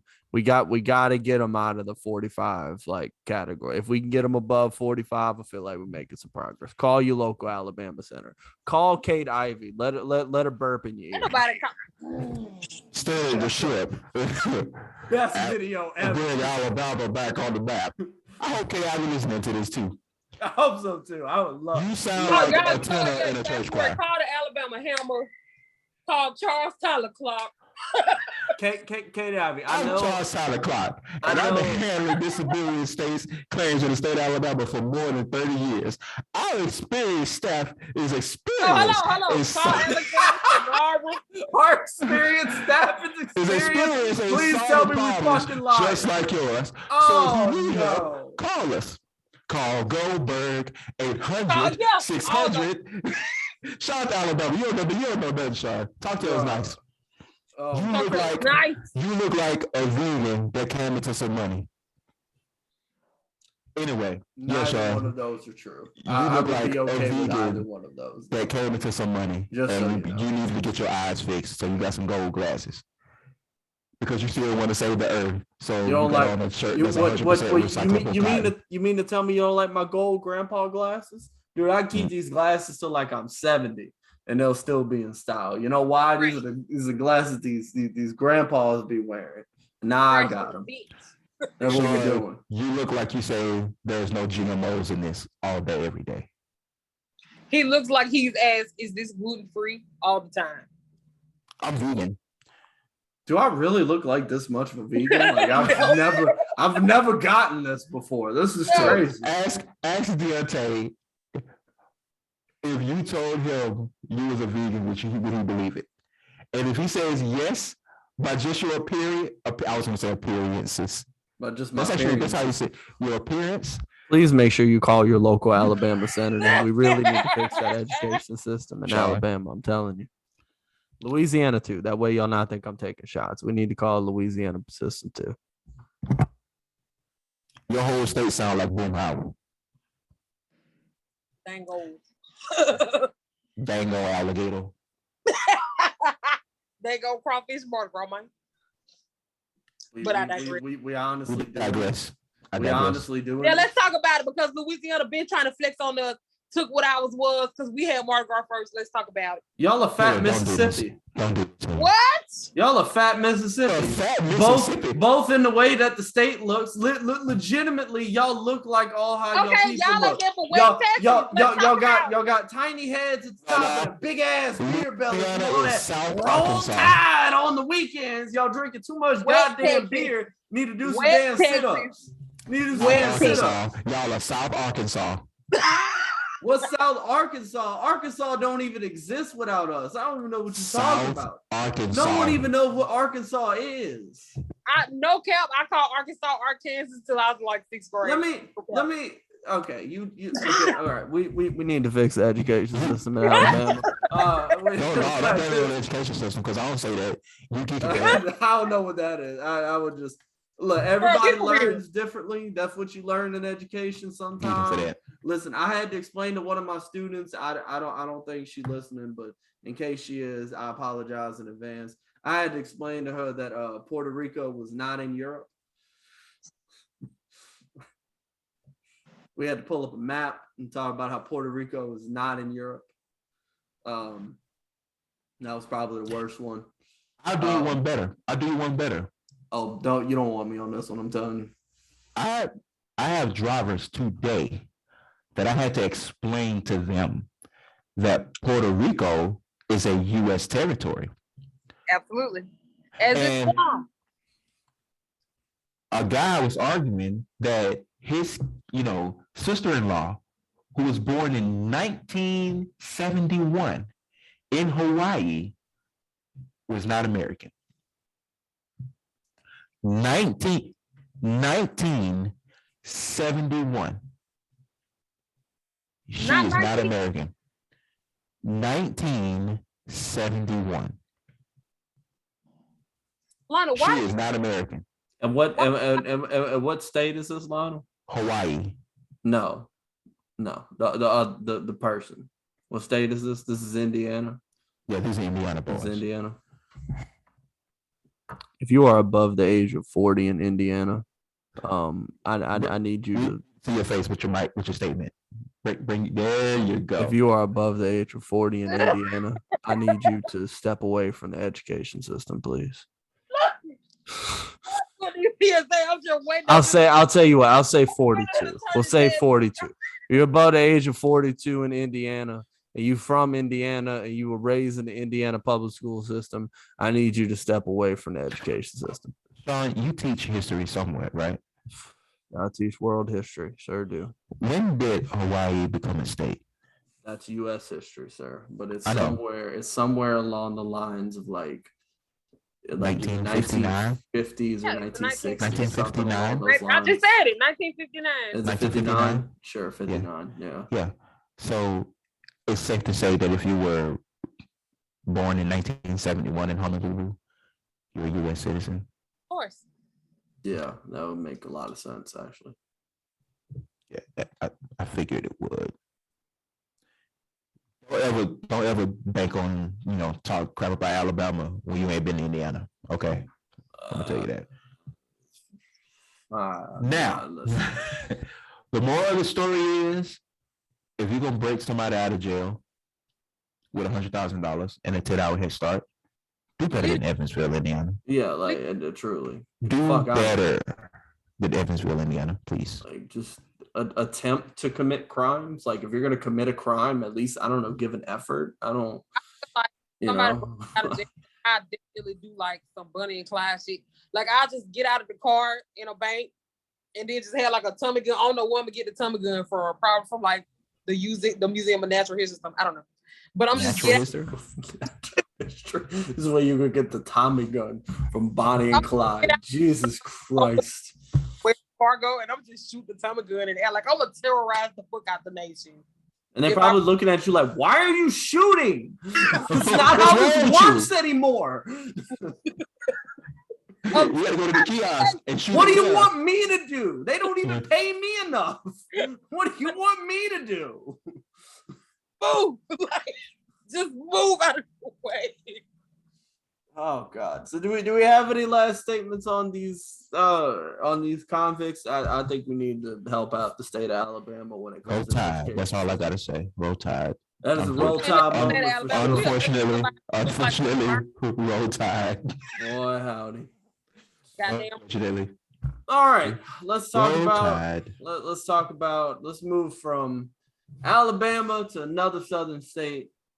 Let's go to Georgia specifically. Let's go to Atlanta, Georgia. And what I spent the first like 2-3 hours of my day doing today, which is reading about this RICO case that is taking place with YSL, which I think is Young Slime Life, if I'm not mistaken. I think that's what they stand for. East and Laurent. No, that's where they got the acronym from, but like, yeah, Young Slime Life. So before I get into this, I think, do we want to live in like what's slime life?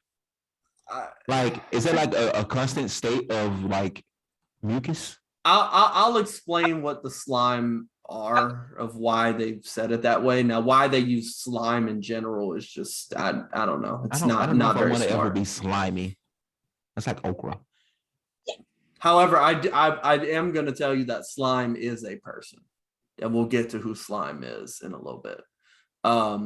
However, so for those of you who don't know and weren't paying attention when GS9 got hit with a RICO case back in, was that 2019 when Bobby Shmurda went down? 2018? That was 2012. So I feel like no, the one more recent. Slight problem.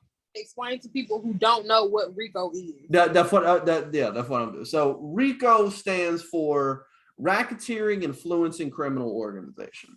It was brought up in like the late 50s, early 60s.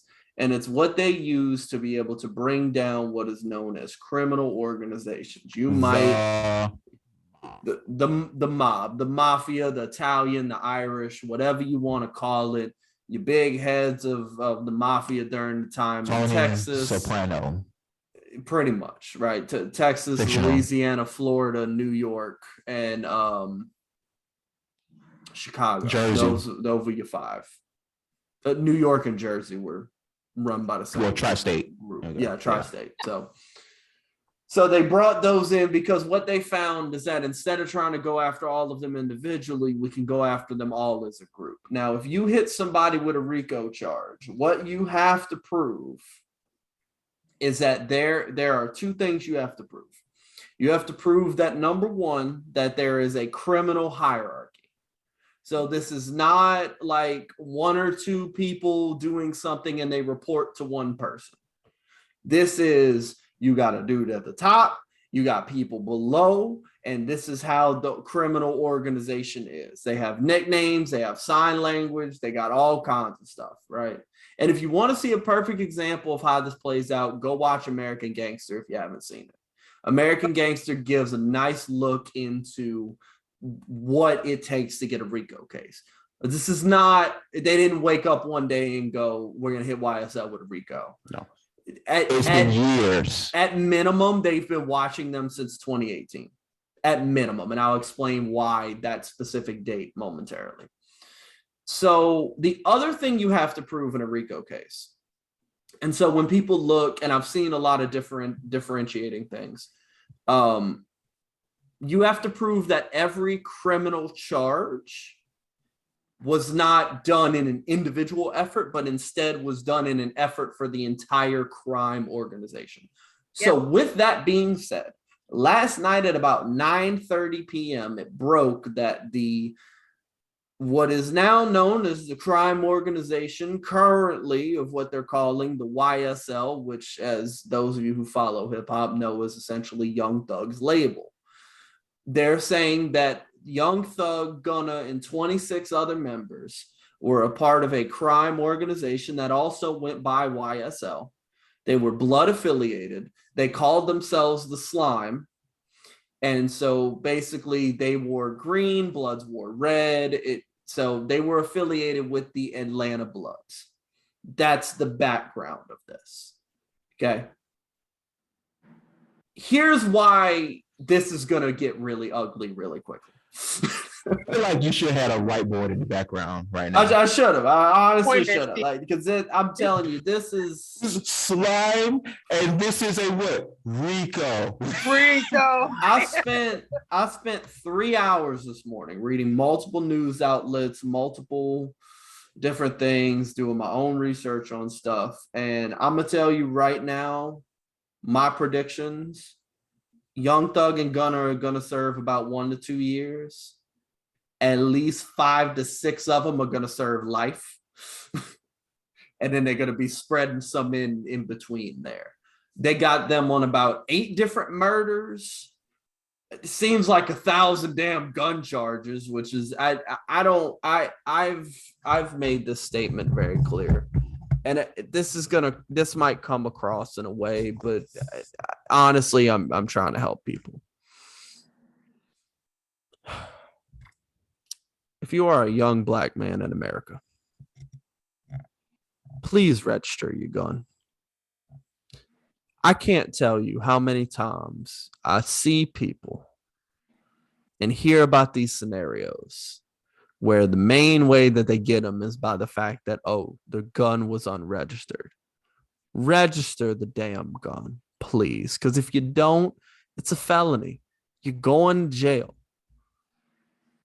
And this thing that can get you on. It's the easiest thing. And the thing is that, like, unless you've been told how that works, you might not know. So if you're going to own a gun for whatever reason, register the gun, take the gun safety course, just do everything you can to protect yourself and the people around you. I had to cut you off because there's recently like a sweep of laws passed that said you don't have to be licensed to carry a gun to actually carry a gun. I feel like a lot of people mistake that. Yeah, that's true. You don't have to be licensed to carry, but the gun still has to be. The gun has to be registered to the person who's carrying it. That's also another thing.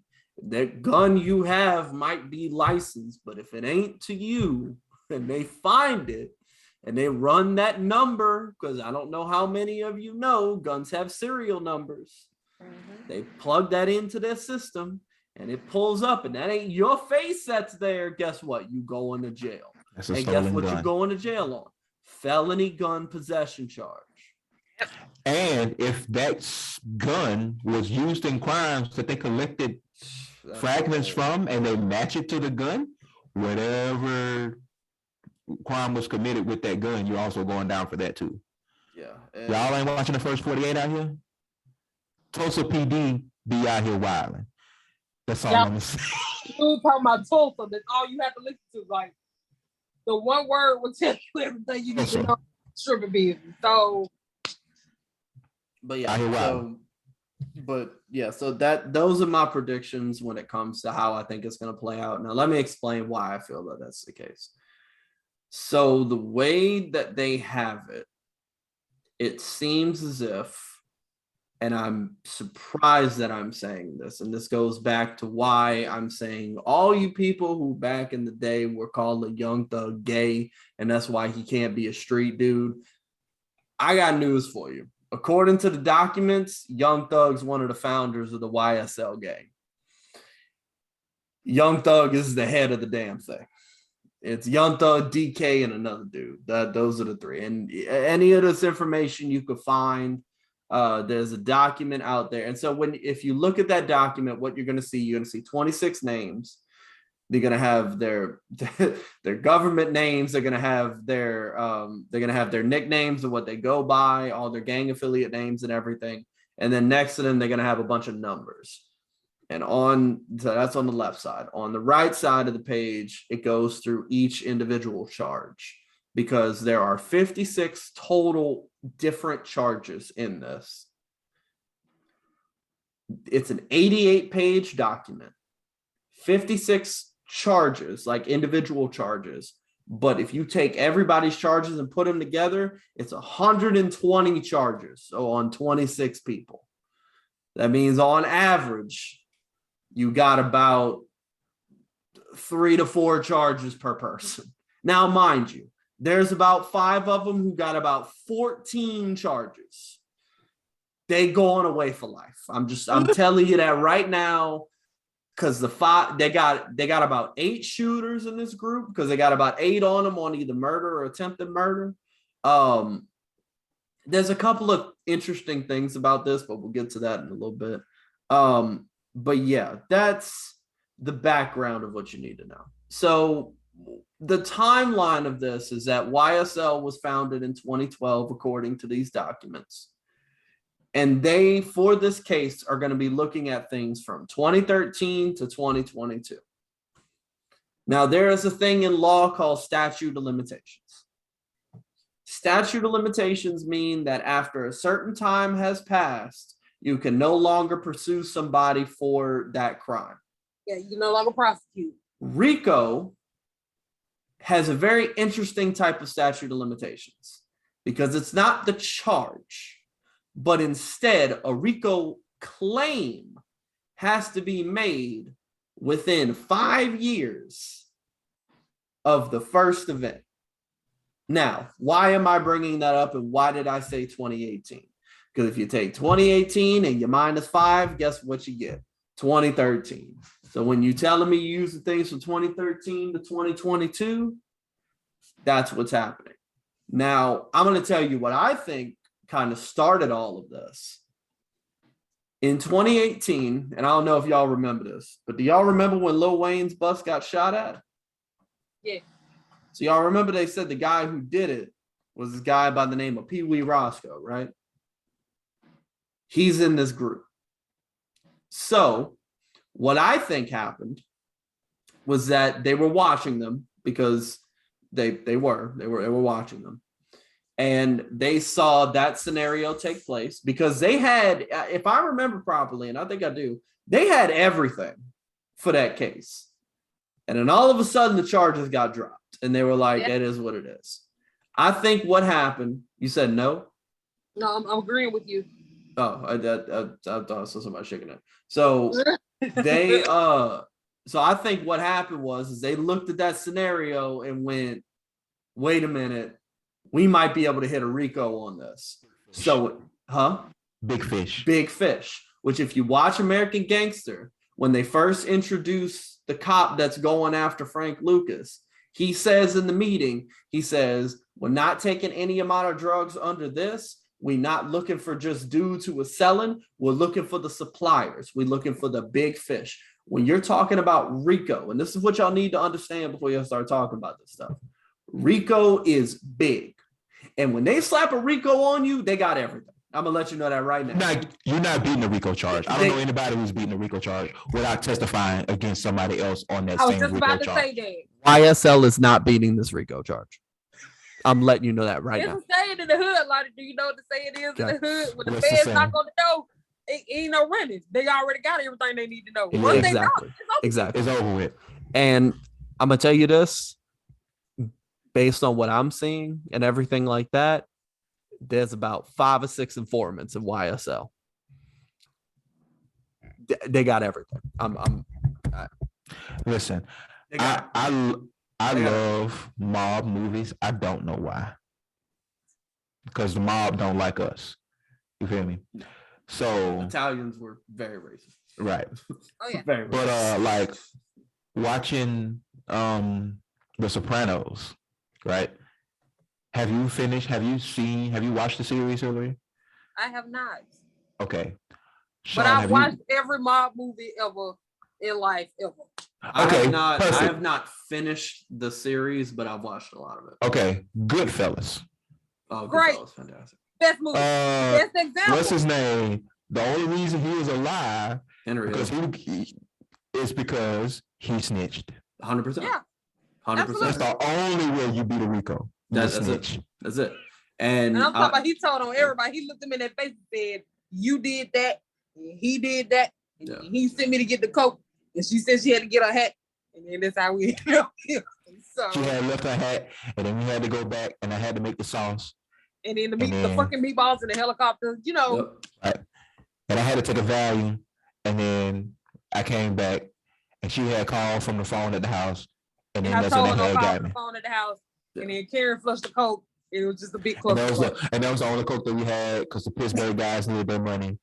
So, and by the way, if you've seen Goodfellas, please understand that the way that movie is directed, it's Henry Hill's confession the entire time. He's going through and confessing, and it doesn't change until they cut to him in witness protection. So when you go and watch that movie, that's him telling. That's the whole movie. And if you notice, he's got a lot of details about everybody, and it's all told from a certain point of view. It's told from his point of view, but it's his point of view of what's happening on the outside. Yeah. But I'm gonna tell you. So basically, the way I'm gonna kind of wrap this up because I'll tell you one thing that surprised me about this. There's no prostitution charges, which I thought was interesting. Because I was kind of surprised that there wasn't, given the group of people. I just kind of figured they'd have something. I don't know, but they didn't. Most of it is like, to be honest with you, majority of it is gun and violence, like, which is kind of. But there is one very interesting one on there that they got about 5 of them for. And this is why when I say, when you have to understand how deep RICO goes, they got some of these dudes charged with providing a cell phone to some of the gang members in prison. Oh, that's a big crime. It's a huge crime. That's a heavy charge. But again, it's one of those things, like, a lot of people forget how deep this shit goes. Like, RICO goes deep. They got, and I was reading stuff, they got the hand signals that they were using. They got the emojis that they were using. They got, I'm dead serious. You want to listen, if you want to read an article where it's a bunch of white people talking about shit they're not supposed to be talking about, read Fox 5 Atlanta's article on this entire thing. You're going to die laughing. You're going to die laughing. Imagine, like, crazy though. You say it was Young Thug, Gunna, and 26 other people. Correct. Imagine all 28 of those people being in the same place, and it's 29 of y'all in total, and everybody get arrested on a RICO charge except you. Lionel, tell me why I just watched CB4. So Lionel, because if I was the 29th guy, the first thing I would be like saying to myself is, damn, I really wouldn't have put in the scheme of things. Because why y'all don't try to put no RICO charge on me? And then the second thing that could come to my mind is like, damn, they gonna think I snitched. My first one would be like, damn, they gonna think I snitched. I'm also gonna say this, and it's funny you mentioned that. So a couple of things stood out that were interesting to me about this case. Number one, they made a comment that was like in 2021, in April of 2021, Young Thug and Gunna bailed out 30 low-level inmates out of prison. But when you're talking about the RICO charge, there's only 28, but then you got to minus Young Thug and Gunna because so they 26. Bailed them. So 26. So where are the other 4? Number one. Okay. I think that's very important to understand. That's a decent point to make, Sean. That was one of the first things I saw. Number one. Number two. There is one of the guys that they have on here. He is sitting in jail currently. Do you know what he's sitting in jail because of? His name is like Christian Epperling or something like that. He's on that list. He is in jail for shooting a police officer 6 times. You mean to tell me that in the course of all this stuff, they didn't go to him and say, hey, man, you're not getting out of jail. I think there's a very clear trend here of there's informants. Like, and mind you, I know nothing about Atlanta's like gang scene. And so if I'm speaking out of pocket here, it is what it is. But I'm gonna be honest with you. You really not Atlanta. So you can't. It's not Atlanta. I'm getting all of. Not Atlanta. I'm not Atlanta by any means. I don't plan on stepping foot in Atlanta, especially after this. I'm gonna be honest with you, and especially I've even said this: if they beat this RICO case, I'm never going to Atlanta. Atlanta's getting crossed off of my list of places to go. Mainly because that's terrifying to me. Yes. It's absolutely terrifying if you get away with all this. Also, I already have issues with the justice system. This is going to be like where I'm like, y'all don't even know what y'all are doing at this point. Because I'm going to be honest with you. Young Thug's been telling on himself for like 8 years. So one of the pieces of evidence that they're bringing up, which is a very controversial thing, but you could do this in Georgia, is they're going to use the song lyrics.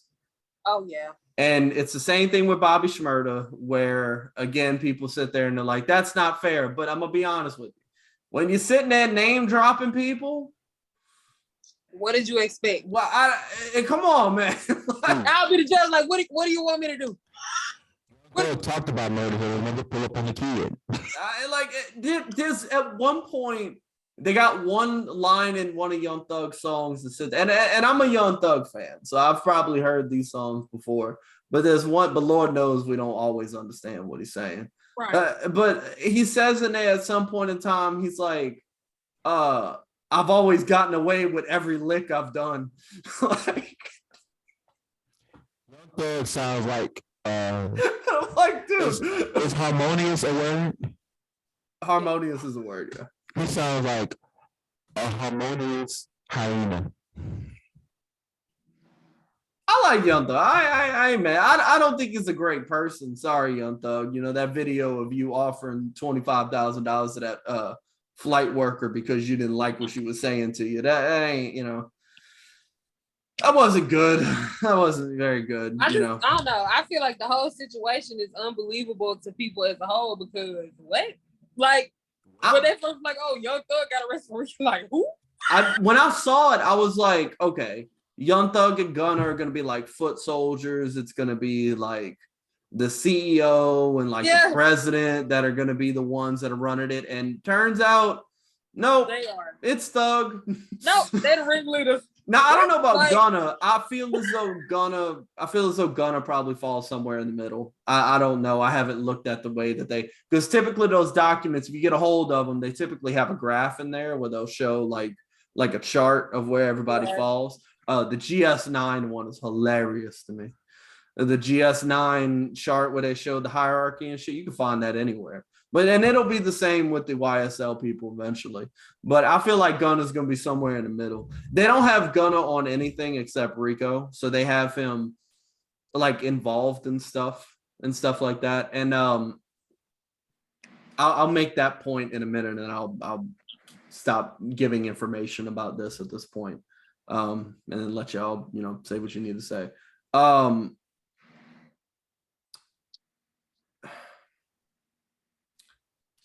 This is Spit it out. I'm not gonna lie to you. I forgot what I was gonna say, so I'm gonna move on to my other thing. I thought it was gonna come bad, but it didn't. This goes out to anybody who is currently participating in music of any kind, especially if you're in areas such as Chicago, Atlanta, New York, and one of the biggest ones where I live currently, Jacksonville. And it's especially if you're in the music scene in Jacksonville. I have no doubts. And again, I know nothing. I really don't. Like, let me make one thing clear. I just talk out my ass. I have no doubts that JSO is and CSO and NYPD, and they all have potential RICO cases right now. Like, I have no doubt that the Jacksonville scene out here is being investigated for RICO. If you're a part of music and you're trying to make your way in the music, because if you look at that list, half of them are rappers. Half of them are like low-level rappers, which I think is the first time that that's happened. I think with GS9, it was a bunch of, just people. The Fortray Blood, the Fortray. There's the reason I said Fortray.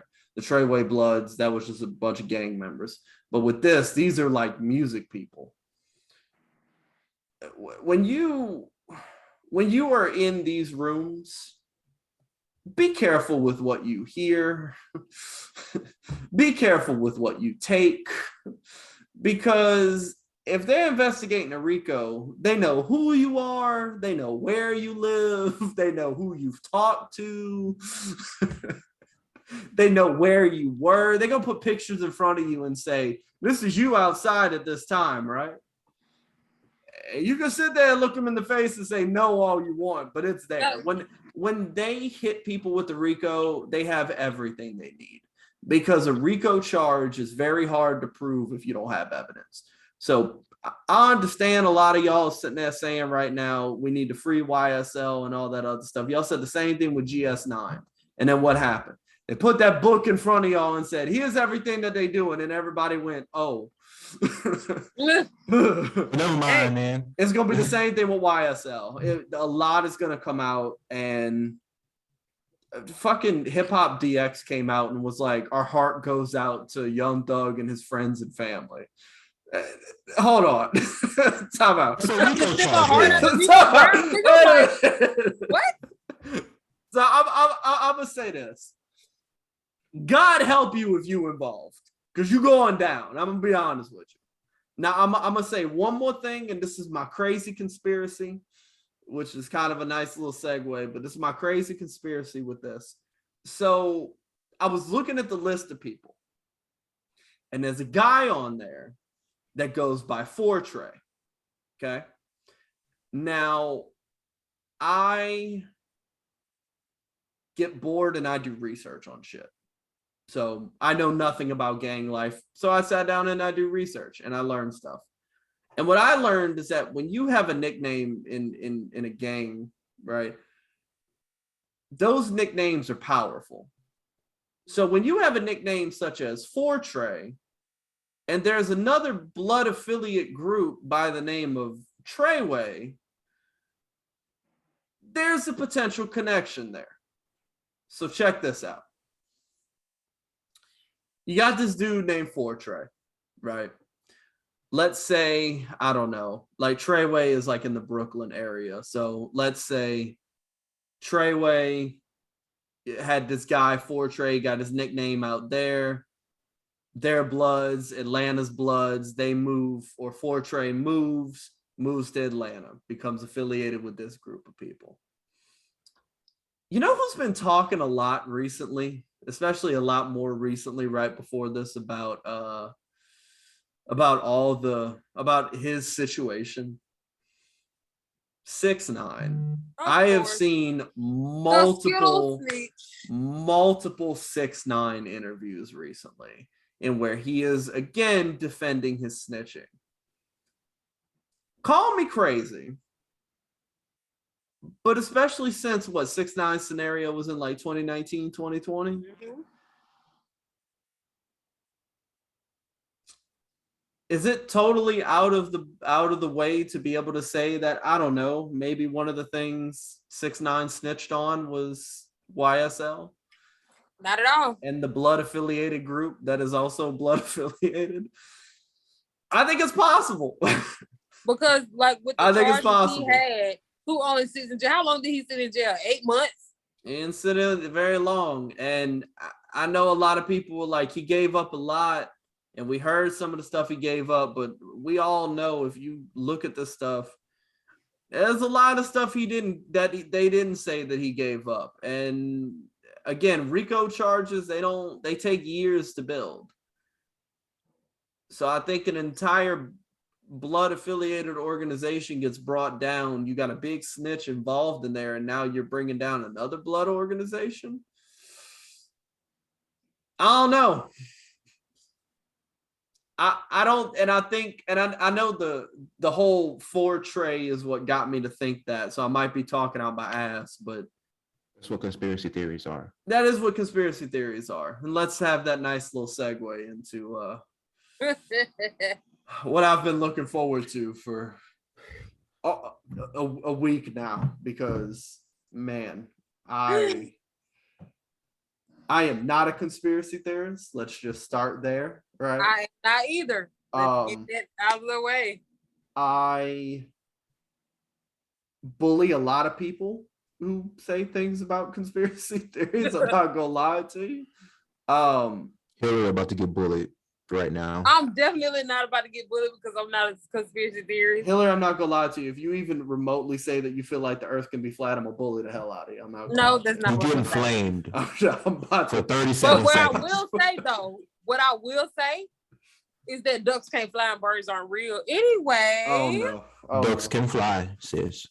They absolutely cannot. I fucking witnessed a duck fly. Lionel, you are an agent of the Illuminati. Why the fuck would I believe anything? Let's get a little bit of structure here, because we're going in a whole other direction.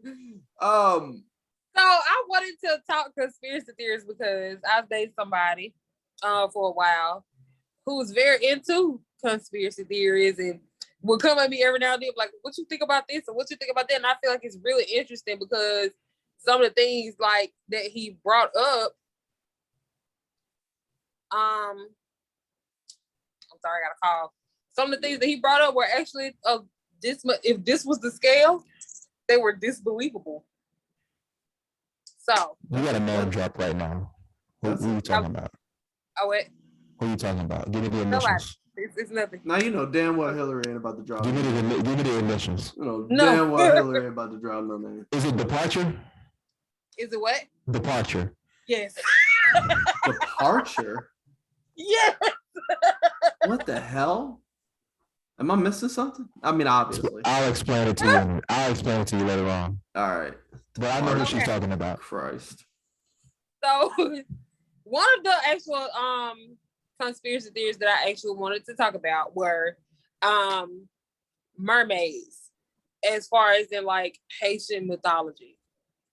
Oh, so, the Haitian, okay. Cool. Yes. So the base story is that, you know, during the Atlantic slave trade, Haiti was one of the first stops they made in the Caribbean, however you want to say it. So, you know, a lot of Black people, rather than being bondage, they threw themselves overboard or they died and threw overboard. So,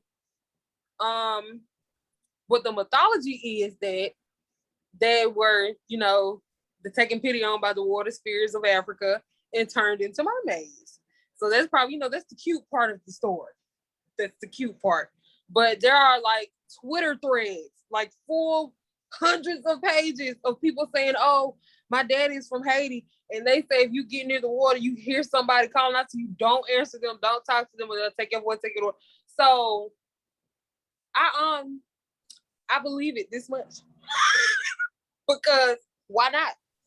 So you telling me that mermaids in Haiti telling me to keep their name out my mouth? Basically. Okay. I'm gonna tell you how I feel about mermaids as a whole, Haitian mythology or not.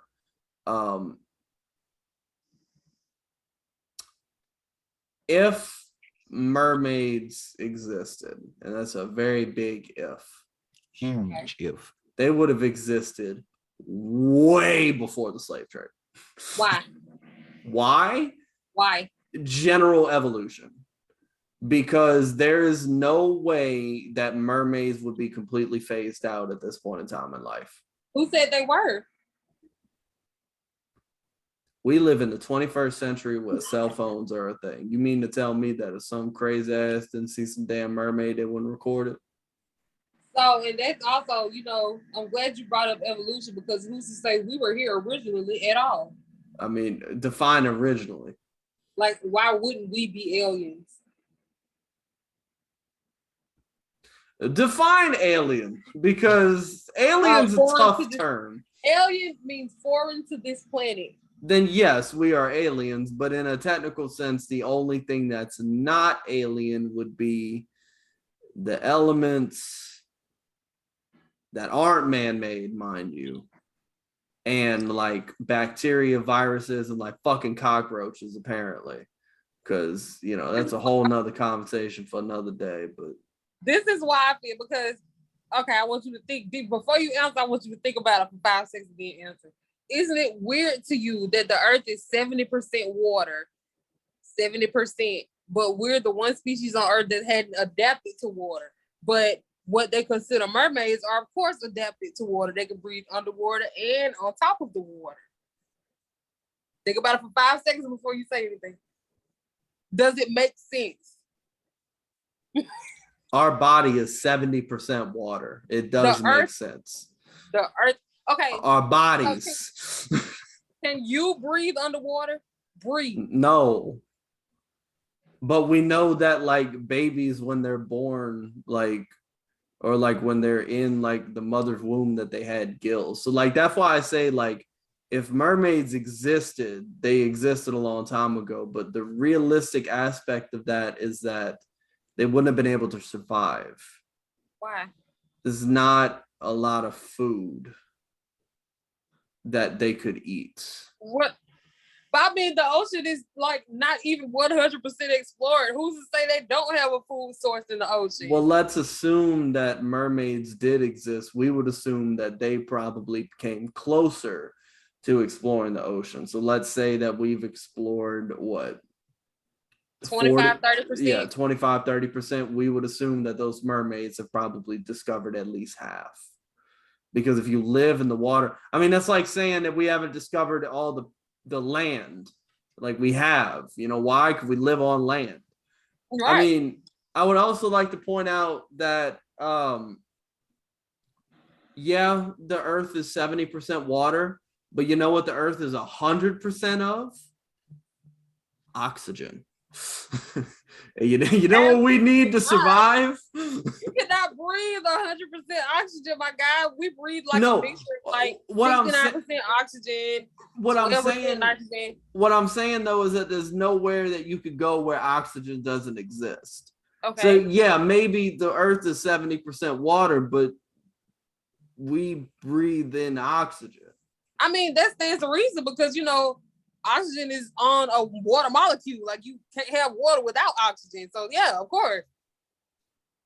So what I'm saying though is that again, if mermaids existed, which I will say this, I do believe that mermaids, maybe not in the Disney way that we've imagined, like more of like amphibious humans. Yes, would be more of where I'm at with it. If they did exist, They wouldn't have existed during the 1400s. So let's just say that. I mean, that's not going to happen. They wouldn't have began to exist in the 1400s just because of the way evolution works in general. Magic or not, even if you believe there's magic in the world, you don't just skip evolutionary processes. That's just, so you're talking about mermaids are just starting to be able to be a true thing. Like the mythology doesn't truly make sense, because like if you're saying that they became mermaids because they were thrown overboard, then that would mean that they didn't exist prior and they had to have a certain scenario to exist, meaning that evolutionary process had to have been sped up by like 1,000%, and that's just not how that works. So even if it goes back to what I said, you have no idea what's in the ocean. How, because like I said, we only as scientists and stuff have only explored at least 25 to 30%. And then going back to your point about evolution, we're probably the only species that claims an evolutionary path, and it doesn't really make sense because most animals evolve from a certain animal, and that animal no longer exists or whatever. So why would they say we evolved from monkeys, but monkeys are still here? What happened to their evolutionary process? Why did it stop with monkeys? Do you get what I'm saying? So we don't evolve from like the monkeys that we know of in the zoo today. We evolve from, I mean, that's like saying that like chickens didn't evolve from dinosaurs, which they did. Chickens are lizards. They're not birds, but yeah. Right, but like lizards still exist. They're just small. What? What you say? Chickens evolved from dinosaurs? They're not birds. Chickens are lizards. Continue. I mean, in theory, if chickens evolved from dinosaurs, then they are more of lizards. In a technical sense, they're more lizard. But she doesn't think birds exist, which is a whole other thing. We'll go get that momentarily. Which I'm assuming that's the basis of the argument, is that birds evolved from dinosaurs. Okay. Yeah, chickens are not birds. They're lizards. That makes a little bit more sense than saying birds just don't exist. I'm sitting there thinking that you have this mentality of like there are like cameras in birds and they watch us. No. Okay. See, this is why. See, ladies and gentlemen of the But Peep This, and also I should also be more inclusive, ladies, gentlemen, and whatever else that you choose to identify as. I think it's very important for you to hear people out before you make assumptions. You can warn them. For example, like I said earlier, if Hillary tells me that the earth is flat, I'm gonna bully the fuck out of her, right? But you still hear them out before you decide to go down that path. If you're making fun of people before they say shit, you're just a dick. You're not smart. You're just an asshole. So, but if you wait and listen and hear them out, then you're a thoughtful dick. Thoughtful dick. I'm not making any jokes. I'm just moving on. I'll mark that this video is not made for kids every single time we upload it to YouTube. So I ain't doing that one.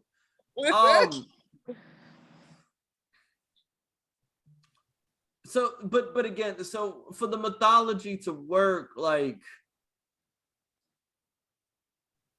I mean, like, what's like the late, like, are people still talking about mermaids to this day? Yes. And in the same way that we talked about them 200 years ago? No. Okay, what's the difference? They talk about mermaids as like creatures that just want to be left alone. You know, they mind their own business and they fishy part of the fishy sea. But if you come over there fucking with them, then they gonna fuck with you back. So what's the difference between that and 200 years ago? I'm not really sure. I wasn't here 200 years ago. I mean, you're saying mythology. Mythology is a very mythology is not a good word for it. Like what were you talking about? Like the legend, like that type of thing. Legend isn't a good word for it like, either. Or like the lore, like the story, like the origin, all that stuff. That's a better word for it. Yeah, I don't know. I believe that there was probably some kind of aquatic humanoid-esque creature. I think inherently our science is a little arrogant. Of course. And that's like, so I mean, because I mean, we came up with it. So kind of like I explain to people when they try to tell me, like, because again, I, as I've said before, I'm a very logical person.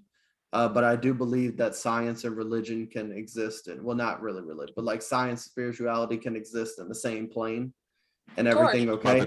I was about to correct you. I think they could coexist. I think the problem though is that science doesn't want to let go of the arrogance, and spirituality doesn't want to let go of the of the arrogance. And so both of them are very arrogant because shockingly, humans are arrogant. So like to sit there and say that, you know, there was some kind of that, like maybe the Haitians looked at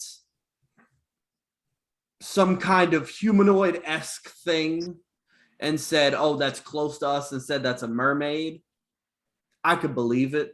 I actually read a story recently about when the Japanese and the Americans during World War II were coming to those island areas, that those people who were there, they were cut off from the world, so they didn't know what a plane was. So what they were doing, they like the Japanese and American, they came up and they set up like the runways and everything like that. And then when the war ended, so like they would come in and drop off all kinds of stuff and like new stuff and da da da da. And then when the war ended, they stopped showing up. So the islanders looked at those individuals as gods because they're flying in from the sky, dropping things off. So what they started to do was they started to remake the air traffic control stuff. They started to remake the helmets and the things, and they started to incorporate these like ritualistic dances into like the ATC, like, you know, lights and stuff like that. They started to rebuild like airplanes that can't fly, but the whole thing was, it was in hopes of, can these things come back to us? So I think that it's very possible that something humanoid-esque might be in the water that have a little bit of higher conscience. I mean, we could talk about dolphins, but have a little bit of higher conscience than regular like animals per se. And I think we've attributed that to mermaids because pirates talked a lot about the same shit. Yeah. But do I think that mermaids were created in Haitian folklore because they were throwing slaves overboard? No, I don't think that's possible. I'm going to be honest with you. But I could meet you in the middle. I could meet you. Because if you're telling me slave trade, you got to understand slave trade has a time period. And I covered that in my world history class. So you mean to tell me that mermaids are just like a couple 100 years off of like factories? Yes. That's insane.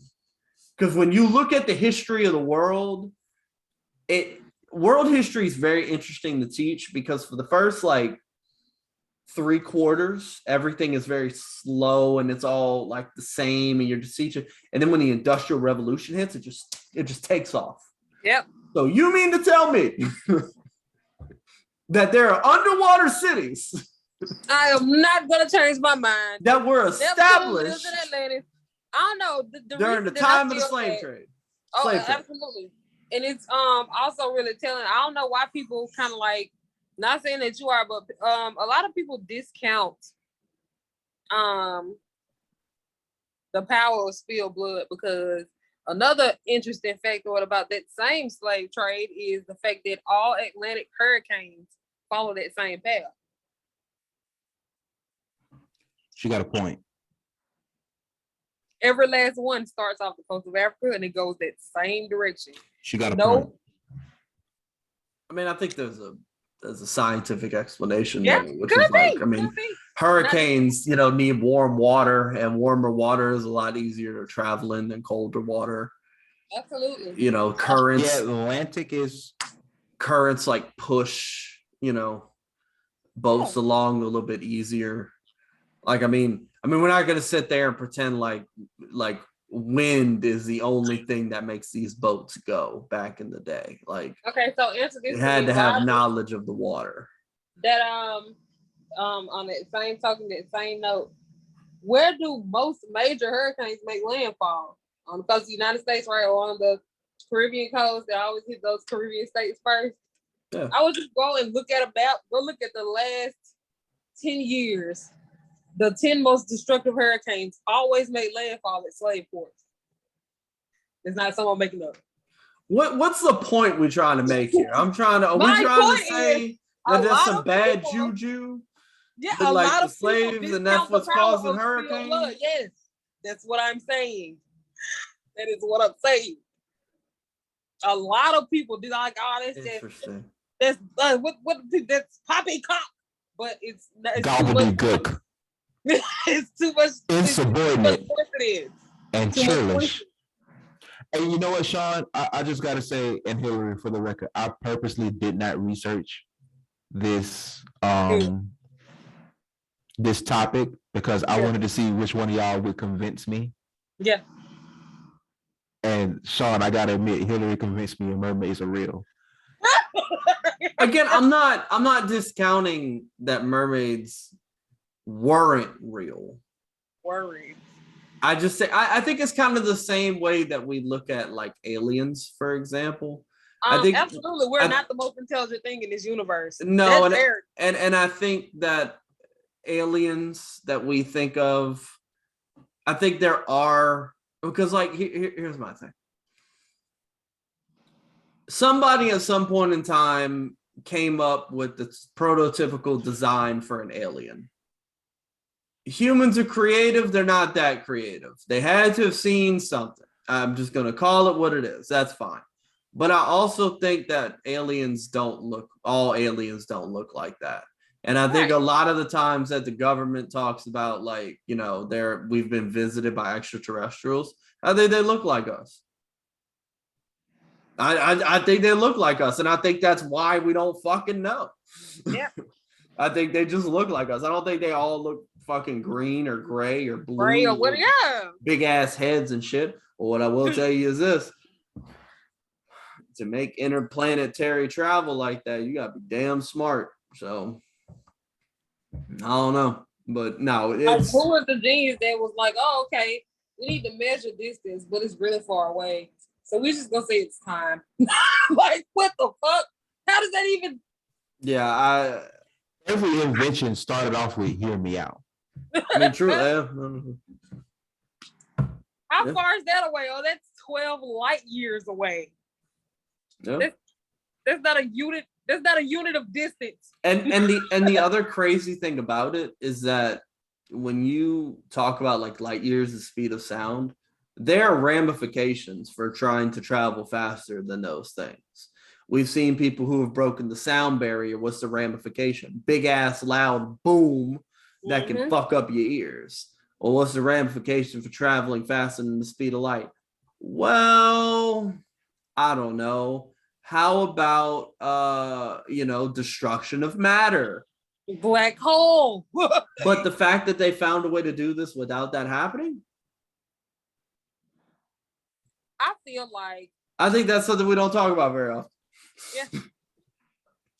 I think there needs to be a part two of this episode. Think about how massive, speaking of that same person, they don't believe space exists. What my friend said was that Earth is surrounded by what? Yeah. What? We don't Absolutely. believe space exists. We don't. What? So what? What? All right. Here, this is my comment to everybody who feels that NASA is lying to us. Okay, because I need people to really hear me out on this. Okay. Because I have this conversation, a lot of people say like the moon landing was fake and blah, blah, blah. Okay, listen. Yeah, but you know what? That's actually a really good, because did you know that we've only saw one side of the moon? Like the side of the moon that we see in the sky, that's the only side you'll ever see. You'll never see the other side of the moon. I did not know that. I mean, we have. It just, we don't know how to differentiate because it the rotates. moon doesn't rotate. No, that's what I was saying. The moon does not rotate and we see all the sides. The moon rotates with our rotation. We only have ever seen one side of the moon illuminated. But it does rotate quicker than ours because a year on the moon is different than a year on Earth. However, for all of you who doubt, and this goes to flat Earth, this goes to NASA's lying, this goes to, Talking to Kyrie Irving and B.O.B. Yeah, those two people. Yeah, and anybody who follows those beliefs. I'm gonna kill your entire argument right now. Good luck. And I'm gonna do this on a very national setting. You ready? So here we go. Number one. Do you know, or can you fathom the amount of people that have to keep this secret? That all of this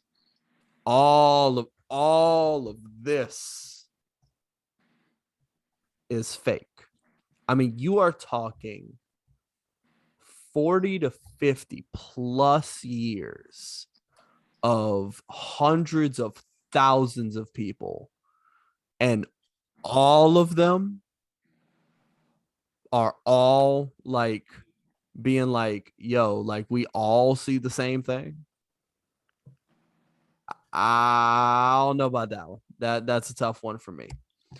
But let's say, for argument's sake, and I'm about to hit y'all with philosophy and logic on this one. Let's say, for argument's sake, that the earth is flat. Let's say, for argument's sake, that space doesn't exist. And all of the science that we've done is wrong. And everybody who feels this way, that you're correct. Let's say that that's the case. What do you gain? Some people just like feeling like they know a lot. But here's the problem with this, though. Here's the thing. Let's say the earth is flat. Let's say gravity isn't real. Let's say there's a dome. It wasn't like that. It's not like it just started being that way like a month ago. It would have been like that since the beginning of time. Mm-hmm. It wouldn't have, or the beginning of, the earth as we know it. So let's say that we are wrong. Guess what? It doesn't change the way we live. Because guess what? We've been doing it this way for forever. So what we thought was gravity pulling us down on a ball is now just us standing on a flat plane. It changes nothing for 99% of the world. Yep. And it doesn't even change anything. And even that 1%, it really doesn't change it. The only people it changes stuff for is like NASA. Because now they got to sit there and go, damn, now we got to rethink everything. But like math doesn't change, because guess what? We don't necessarily have to admit that we're wrong and that our predictions were, and that our calculations were wrong and all this other stuff. We just got to redo the formulas. Science just has to rename everything. Even if the earth is flat, so what? It makes no difference. Your life is going to continue on. Let's say that space isn't real. So what? It truly doesn't matter. And I'll tell you, like, the other mentality about this and the reason why, like, this is true. It's the entire concept of, like, if we're living in a simulation. And this is a very unpopular opinion, because I've sat in a philosophy class and the teacher asked, hey, who would put their brain in the vat and explain the scenario? And I was the only person in the room who put my hand up. And he looked at me like I was crazy. And the whole class looked at me like I was crazy. And I was like, it makes no difference. Because let's say we do live in a simulation. What does it change? Our reality is still our own reality. Mm-hmm. So if regardless of whether we feel that the world is a sphere or the world is flat, it changes nothing. It wouldn't change our leadership. You know why? Because all they would have to say is, well, we just kind of went with the information that was given to us a long time ago. All the people who made all those decisions are already dead. Guess what? We can't prove that that's the case.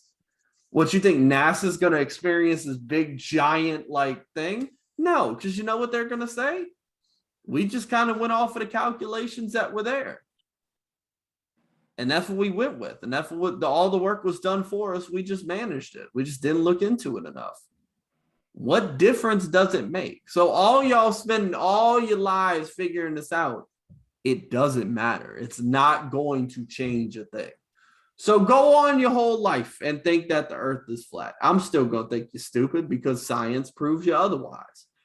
But even if you feel that science is wrong, you don't gain anything.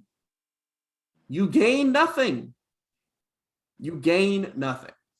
You have nothing over me, because if President Joe Biden goes on, and here's also the other thing. If Joe Biden goes on TV tomorrow and goes, hey, y'all, the earth is flat, 99% of this country is not going to believe him.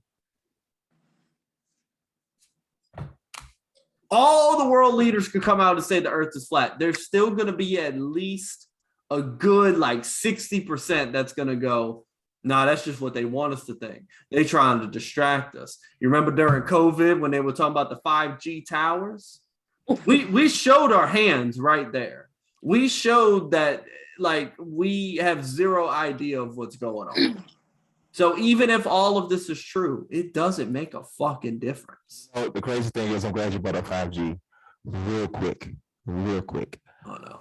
I have a family member who was saying 5G for the past 2 years and got a goddamn 5G phone. 5G. Oh, I got a 5G phone. Shut your bitch ass up. Why don't you open your phone and look at the little 5G? Like, what the fuck is that? I can say I don't have a 5G phone. What kind of phone is that? This is the 11. Oh, okay. If I turn my Wi-Fi off,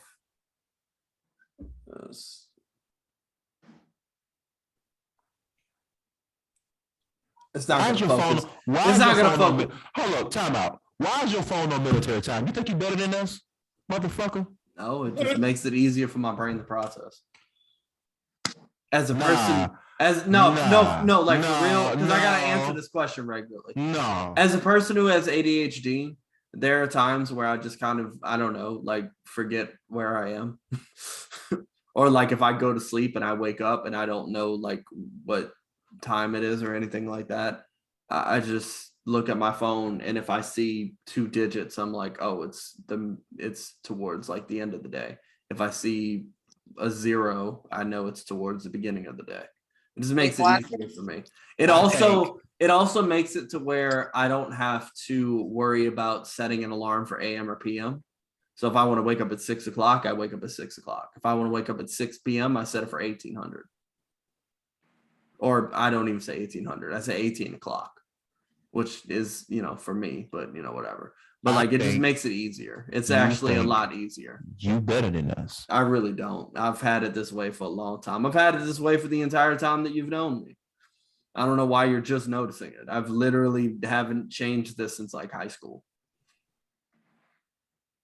It just makes sense. I think you get a new pair of glasses and you start acting brand new on us. I legit have had this since high school. I legit have been doing this since high school. It just makes it easier. Because there have been a couple of times where I've set an alarm for 6 a.m. and then ended up setting it for 6 p.m. because I'm an idiot. Watch this, Willie. Watch this. That's your perception. Also, Sean, look at me. Not all thunderstorms rotate. Hillary, your next conspiracy theory at this point. What else you got? What else we got? Please give me something else. I actually had a lot. I had a lot more of the flat Earth, but I'm gonna leave it alone because I feel like made the point that it didn't matter because he felt like I was gonna convince him that the Earth was flat. I mean, no, so I'm gonna just leave it alone. I'm prepared on this regularly because I honestly think this is the dumbest fucking argument that exists. Do you To think be the Earth honest is flat? with you. What's that? Do you think the Earth is flat? No, absolutely not. The Earth is a flattened sphere of both poles. No, yeah, I don't. I mean, guys, I'm gonna tell Coleman on you. There's a video of it's actually on Impractical Jokers where they skydive, and you could very clearly see the nice little curvature of the Earth right there. Like, it's not hard. It's really not that hard. Get in the plane, people. You'll see it. Let me tell you the argument that shut down the flat Earth talk. I asked him. I said, okay, if the Earth is flat, so why doesn't the sun just either like be in the sky or not in the sky? It wouldn't rise or set. Like, you know what I'm saying? Like following the sphere of a parabola, it would just either be in the sky or not be in the sky. Why is it the case? Then he was like, oh, that's because, you know, it's a projection. The moon isn't real either. It's like they got an answer for everything. The moon's not real. Listen, this person that you're talking about eat ketchup in their macaroni and cheese. How do you even like take anything serious that they got to say? I'll save that one for another day. Exactly. I'll say that. So we have reached. Hold on 1 second. Because ketchup in your macaroni and cheese is a fucking San Francisco treat, but we're gonna leave that alone. Again, I'll save that one for another day. I'm not gonna comment on that currently, but we have reached the part of the episode where we give our guest, because y'all are geeking. Hold up, time out. Tell me. We don't have to do this now. We can move on. I just gotta know. Y'all gotta explain right now. Tell me y'all motherfuckers like eating ketchup in y'all macaroni and cheese. Let me ask you a question. Why not? Let me ask you a question. Do you put ketchup on a hamburger? I'm sorry, not on a hamburger. On a cheeseburger? Do I? Yes. No. Have you ever? No. You fucking lying. You fucking lying. No. You just only eat meat and cheese. Okay. Have you ever put any? Well, I don't think you like ketchup, do you? Okay, that might be why. I mean, if you he definitely eats pasta, and I'm not gonna say how I want to say because he's gonna laugh and he's gonna make me repeat it. But you know the pasta I'm talking about. The pasta. Hey, I dare you. Please, I want to hear this. The pasta with the meatballs. You can eat all pasta with meatballs. Can you not say the word spaghetti? Is that what we're getting to here? That's what it is. She can't. What the hell do we say? She says peschetti. I'm sorry, what? Peschetti. Peschetti? We just can't put the S first? That's neither here nor there. I need to know if y'all are out here eating ketchup in y'all macaroni and cheese. I'm not doing it regularly, but I mean, like, if I'm macaroni and cheese, but if like squirting ketchup in it, yeah. If it touches it, I'm gonna eat it. Yeah, and to be honest with you, it ain't that bad. You know what else isn't that bad? If you take like what I call seafood bread, so like the bread that they give you at seafood restaurants, like that real hard like French bread, you dip that shit in ketchup. Listen, that shit's good. I'm just throwing that out there. I'm not a big ketchup eater either, but ketchup has its places. I love ketchup. It has its ketchup. It has its ketchup. It has its places. I'm gonna leave that one in now. Lionel, you are just a no condiment eating. I'm about to say, honestly, you don't eat no condiment. To be honest, all that's happening here is that you just saying that you just eat bland food. That's all that's like happening with this shit. You don't eat hot sauce. You don't eat ketchup. Don't eat mayonnaise in a jar. Wait a minute. Don't eat hot sauce. Time out. Don't eat ketchup. I think I know what it is. You don't eat pickles either, right? I'm indifferent about pickles. But you don't like reach for pickles. What about the pickle? What about the pickle makes you go, nah? The pickle doesn't make me go, nah, at all. If it's on my sandwich, I'll eat it. But if it's not, I'm not like actively looking for it. It's like you can take it or leave it. I can take it or leave it. Let's see what else. Do you eat salt and vinegar chips? I can take them or leave them. You can take them or leave them. If you ever go to Subway and get a sandwich, do you put oil and vinegar on your sandwich? Depends on the sandwich. Sir, I don't think Depends you on like the maker. Sir, I don't think you like vinegar. I think that's what's happening. I love vinegar. Then I don't understand how you don't like hot sauce, ketchup, or anything else, because the only thing all of those have in common is vinegar. That's it, bro. Disgusting. So wait, what do you eat vinegar with? My own barbecue sauce. That's usually what I use vinegar for. That's it? You just put it. So you don't love vinegar. You just enjoy vinegar in your barbecue sauce. Every barbecue sauce has a vinegar base. Not every. No. At least a half a cup of vinegar. It goes into every barbecue sauce made. Not every. We're not talking about that whack ass barbecue sauce. Well, I don't know what you're talking about because that barbecue sauce is really a hit. Trash. It's the ribs that's trash, but we'll talk about that later. Trash. A lot of. I'm not gonna lie to you. Until you open up a restaurant, your food opinions are just opinions. You ain't some culinary genius over here. So I'm gonna stop you right there. So open up your own restaurant. Gordon Ramsay over here. Because everybody who's tasted my food loves it. That don't make you a culinary genius, though. Tell me I'm wrong. And that don't mean that you understand taste. Is that I can cook and I am a good cook. I just don't like ketchup or hot sauce or mayonnaise. I like mustard. I eat mustard. Or spice. You literally said all. I like spice. I just don't think you need. I just don't think you need hot sauce to go for it. I'm not gonna go that far. You, like. Don't play with me. Oh God damn! Don't play with me. You gonna hurt his feelings. I'll tell you. This is gonna be because you gonna hurt his feelings. We can have a cook off because you know it ain't nothing. It ain't nothing. It's never nothing. It's nothing. It was nothing but a thing. Listen, approach your adolescence. Don't approach me. Anyway, don't play with me. Play with your maternal figure. Don't watch me.